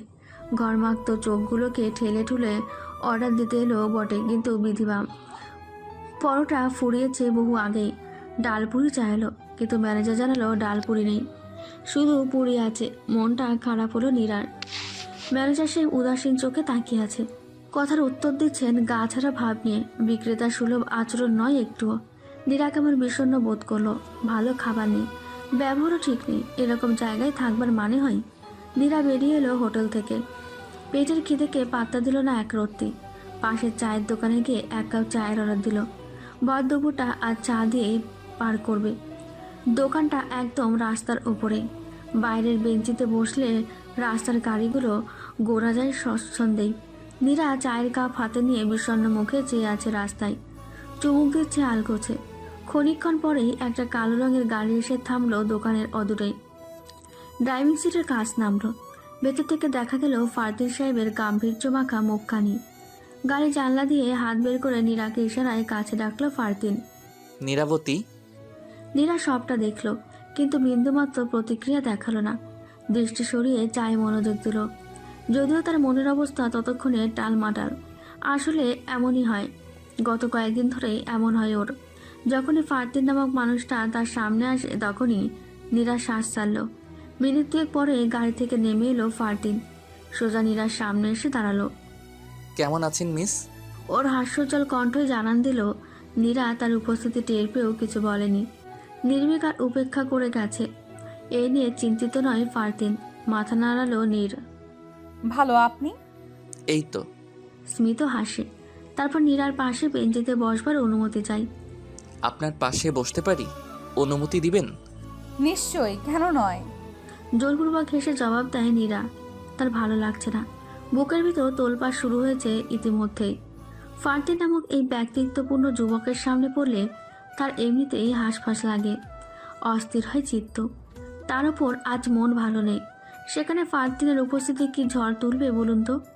প্রশ্রয় পেয়ে ফারদিন নিঃসন্দেহে বসে পড়ে ওর পাশে। বলল, আপনি নিয়মিত ভার্সিটি আসেন না কেন নীরাবতী? আপনি খোঁজ নিয়েছেন বুঝি? নীরা সরু চোখে তাকালো। ভেবেছিল এই প্রশ্নে ফারদিন অপ্রস্তুত হবে, কিন্তু সে জানে না স্বল্পভাষী বিচক্ষণ পুরুষেরা সহজে বিব্রত হয় না। তারা যুক্তি জানে, সেই যুক্তির বলে কুপকাত করে অন্যকে। একটু অস্বস্তিতে পড়ে না, সহজ স্বীকারোক্তি করে ফারদিন। অবশ্যই, যাকে ভালোবাসি তার সম্বন্ধে একটু খোঁজ না নিলে চলে? নীরা কেঁপে উঠল ওর কথাই। পিঠের মাঝ দিয়ে ঠিক মেরুদণ্ডও বরাবর একটা শীতল স্রোত বয়ে গেল। হৃৎপিণ্ডের স্পন্দন দ্রুত হলো। কি বলল ফারদিন? যাকে ভালোবাসি? কাকে ভালোবাসে? নীরাকে? নীরা জবাব দেয় না দেখে ফারদিন মুচকি হাসে। গলার স্বর খাদে নামিয়ে ফিসফিস করে বলে, নীরাকে ভালোবাসি। বিস্ফোরিত চোখে তাকালো নীরা। ফারদিনের এত সরল কথার ধরন, ঠোঁটের কোণে স্মিত হাসির রেশ ওর চিত্তকে অশান্ত করে তোলে। মুহূর্তেই একটু আগের বিষণ্ণতা বোধ হারিয়ে গেল। কেমন অদ্ভুত ভালো লাগার আবেশে ভরে এলো বুক। প্রশান্তির হাওয়া বয়ে গেল সারা মন প্রাণ জুড়ে। কিন্তু তৎক্ষণাৎ প্রশ্নটা হানা মস্তিষ্কের দুয়ারে। সে কি ভালোবাসে ফারদিনকে? ঠিক তখনই হঠাৎ কেউ বলে ওঠে, হ্যাঁ, আপনিও ভালোবাসেন আমাকে। ভালোবাসেন বলেই আমার জন্য কাতর হন। চোখে চোখ পড়লে চট করে দৃষ্টি নামান, অথচ আমার আড়ালে লুকিয়ে দেখেন। আমায় দেখলে আপনার হৃদযন্ত্রের কম্পন বাড়ে শতগুণে, উথাল পাতাল করে মন। চট করে মাথা তোলে নীরা। জিজ্ঞেস না করে পারে না। আপনি জানলেন কি করে? ফারদিন হাসলো খুব করে। এক হাতে নীরা চুলগুলোকে এলোমেলো করে দিয়ে বলে উঠল, আমি জানি মিস, সব জানি। কারণ আপনার এই অসুখে শুধু আপনি একা পড়েননি, সঙ্গে আমাকে নিয়েই পড়েছেন। একটা মানুষের কত রূপ হয়? মানুষ কি বহুরূপী হয়? বর্ণচোরার মতো ক্ষণে ক্ষণে চেহারা বদলায়, কি জানি। রাফাতকে ইদানিং বর্ণচোরায় মনে হয় নূরের। ছেলের এত ফুল। পরিচয়ের আগে ক্লাসের 8-10টা স্টুডেন্টের মতো নূরের কাছে ওকে মনে হতো ভীষণ ভদ্র, মিশুক আর ভালো মানুষ ছেলে। পরিচয়ের পর মনে হতে লাগলো পাক্কা বখাটে। নূরের মতো বোকাশোকা মেয়েদের উত্তক্ত করে মজা লোটে। আবার নূরের সেদিনের কথার পর ওর ব্যবহার দেখে মনে হয়েছিল প্রচণ্ড অহংকারী ছেলে। নূরের কথা যেন তার ইগোয়েস্টিক মনোভাবে সূচের মতো বিঁধেছে, তাই এড়িয়ে চলে ওকে। কিন্তু ঠিক তারপরই সেদিনের ঘটনায় রাফাত যেভাবে অধিকার ফলাতে এলো, দাপট দেখিয়ে বলল নূরকে চাই, তখন ওকে মনে হচ্ছিল বড়লোক বাপের জেদি একরোখা ছেলে, যার 100টা খেলনা থাকলেও পাশের বাড়ির সমবয়সী বন্ধুর একটা নগণ্য খেলনা দেখলে জেদ চেপে যায়। ওইটা চাই, এবং জোর করে অথবা ভুলিয়ে ভালিয়ে, না হয় নিজের সমস্ত খেলনার বিনিময়ে ওই একটিকেই উদ্ধার করে। তেমন নূর অবাক হয়েছিল, স্তম্ভিত, বাকরুদ্ধ ছিল। ভেবেছিল আবারও রাফাত ওকে যন্ত্রণা দেবে, ভালোবাসি বলে মাথা নষ্ট করে দেবে, নতুন উপায়ে ট্রিস করবে। কিন্তু বাস্তবে তা হলো না। গিরগিটির মতো রং পাল্টালো রাফাত, বদলে গেল পুরোপুরিভাবেই। এবার শত্রুতা করে নয়, বন্ধুত্বের হাত বাড়াতে চাইল যেন। নূরের স্বভাবসিদ্ধ অন্তর্মুখী আচরণ তাতে বাধা হয়ে দাঁড়ালো বটে, কিন্তু রাফাত পাত্তা দিল না। প্রাণপণে লেগে গেল সে, কাঁঠালের আঠার মতো জেকে বসলো একেবারে। নূরের সঙ্গে মিশে গেল ছায়ার মতো। ওকে বুঝলো ওর মতো করে, নিজের কিছু চাপিয়ে দিল না। যত্নশীল হলো, দায়িত্ববান হলো। নূরের উদাসী সত্তাকে ভালোবাসলো, গোটা নূরকেই চাইল সর্বাগ্র হয়ে। আজকাল রাফাতকে দেখলে নূর চমকায়, মনে পড়ে পুরনো দিনের কথা। সেই অসহ্য ছেলেটা এখন কেমন যেন সহনীয় হয়ে গেছে, আগের মতো আর নেই। ভালোবাসার জোর দাবি সে প্রথম দিনই জানিয়েছিল খুব করে, কিন্তু তারপর আর নয়। এখন সে ওর বন্ধু, খুব ভালো বন্ধু, যে ওকে বোঝে, ওর একাকী সময়ে চমৎকার সঙ্গী হয়। মাঝে মাঝে নূরের হঠাৎ করেই মনে হয় তার এই নিঃসঙ্গ জীবনে একটা মানুষের খুব প্রয়োজন ছিল, যে মানুষটা তাকে বুঝবে, তাকে ভালোবাসবে। আজ অনেকগুলো দিন পর নূর যেন সেই রকম কাউকে পেয়েছে।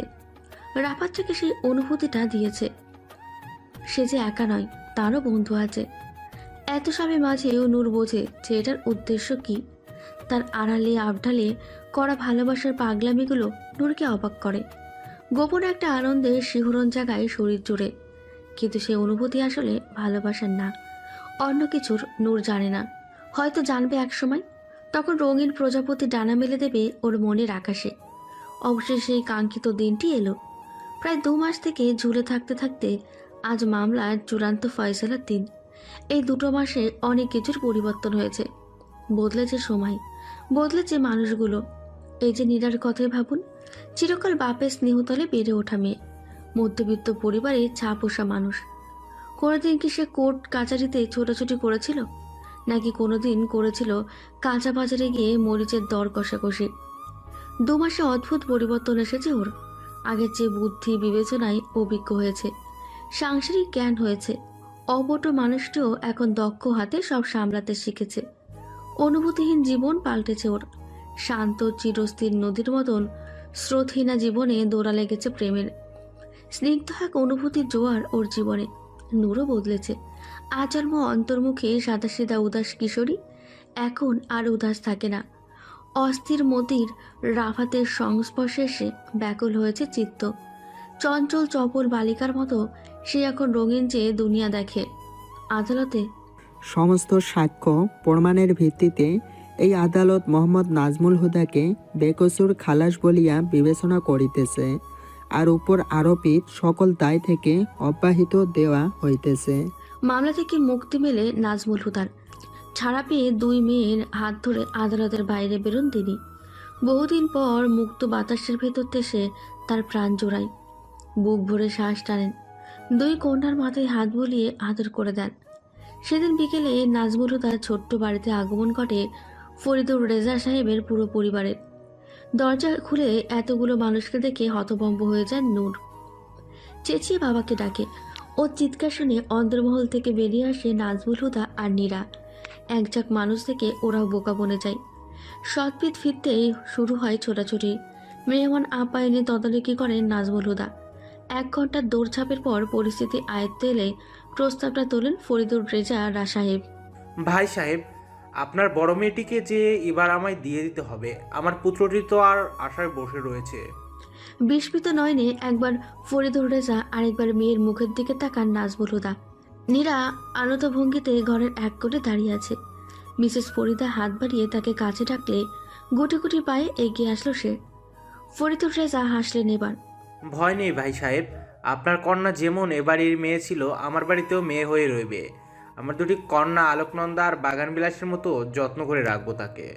নীরা চিবুক চুয়ে সস্নেহে মিসেস ফরিদা বললেন, কি মা, যাবে না আমার বাড়ি? লজ্জায় মুখ লাল হলো ওর। থুতনি মিশে গেল বুকের সাথে। কোনো মেয়ে কি নিজে মুখে তার বিয়ের কথা কইতে পারে? সনম বলে একটা ব্যাপার আছে না? সে রাতে ঘুমাতে যাওয়ার পূর্বে নীরার ছোট্ট মুঠোফোনে কল এলো ফারদিনের। রিসিভ করতেই ওপাশ থেকে ভেসে এলো পুরুষালী কণ্ঠ, আবেগ মেশা। নীরাবতী, আমার হচ্ছেন তবে? নীরা জবাব দেবে কি? লাজে রাঙা হয়ে কোনো মতে বলে, হ্যাঁ। ফারদিন ফিসেল হাসে, আপ্লুত হয়ে বলে, নীরাবতীকে অনেক অনেক ভালোবাসবো। পৃথিবীর সব সুখ এনে দেব তাকে। সে আমায় চাইবে, ভালোবেসে চাইবে। পরিশিষ্ট টিনের চালে বৃষ্টি পড়ছে টাপুর টুপুর শব্দে। ঘুম থেকে উঠে নীরা দাঁড়িয়েছে বারান্দায়। খোলা বারান্দা, ছোঁচার পানি পড়ছে উঠানে। নীরা হাত বাড়িয়ে ছুঁয়ে দিচ্ছে হিম শীতল জলকণা। পুরোনো আমলের দোতলা টিনের বাড়ি, বাংলো ঘরগুলোর মতো অনেকটা। ঘরের সামনে বারান্দা, ওপরে চাল আছে বটে, কিন্তু সামনে কোনো রেলিং নেই। নাজমুল তার গ্রামের বাড়ি এটা। গতকাল এসেছে ওরা। ওরা মানে বুঝেছেন তো, ওরা মানে হলো নবদম্পতি। নীরা ফারদিন আপন মনে বৃষ্টি ফোঁটা নিয়ে জলকেলি করতে করতে হঠাৎ অনুভব করলো ভেতর থেকে কেউ ওকে জড়িয়ে নিচ্ছে। 2টো উষ্ণ হাতের ছোঁয়া ওর পেলা উদরে লাগলো। ধীরে ধীরে খুব যত্ন করে আগলে নিল ওকে। নীরার পিঠ গিয়ে ঠেকলো তার শক্ত পোক্ত বুকটায়। হৃৎপিণ্ডের স্পন্দন হলো দ্রুত। ধকধক আওয়াজ শুনতে পেল দুজনে। কানের কাছে ফিসফিস করে বলল, হানিমুনে এসে বরকে রেখে পালিয়ে যাওয়া কোন দেশি ভদ্রতা? মিসকে এখন ভদ্রতা শেখাতে হবে নাকি?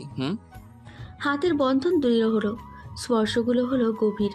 নীরা কেঁপে উঠল, আলতো করে হাত রাখলো ফারদিনের হাতের ওপর, আঁকড়ে ধরল পুরুষালী বাহু। অস্পষ্ট স্বরে বলল, হয়েছে কি? প্রেম প্রেম পাচ্ছে। ইস, এই বৃষ্টির মধ্যে এই সুন্দর সকালে বদমাইশি করার জায়গা পান না না? নীরাবতী, এই বৃষ্টির মধ্যে এই সুন্দর সকালেই তো প্রেম পাই। তুমি জানো না বুঝি? ঢং। কপট রাগ করে অন্যদিকে তাকালো। ফারদিন তাতেই থোড়াই কেয়ার করলো যেন।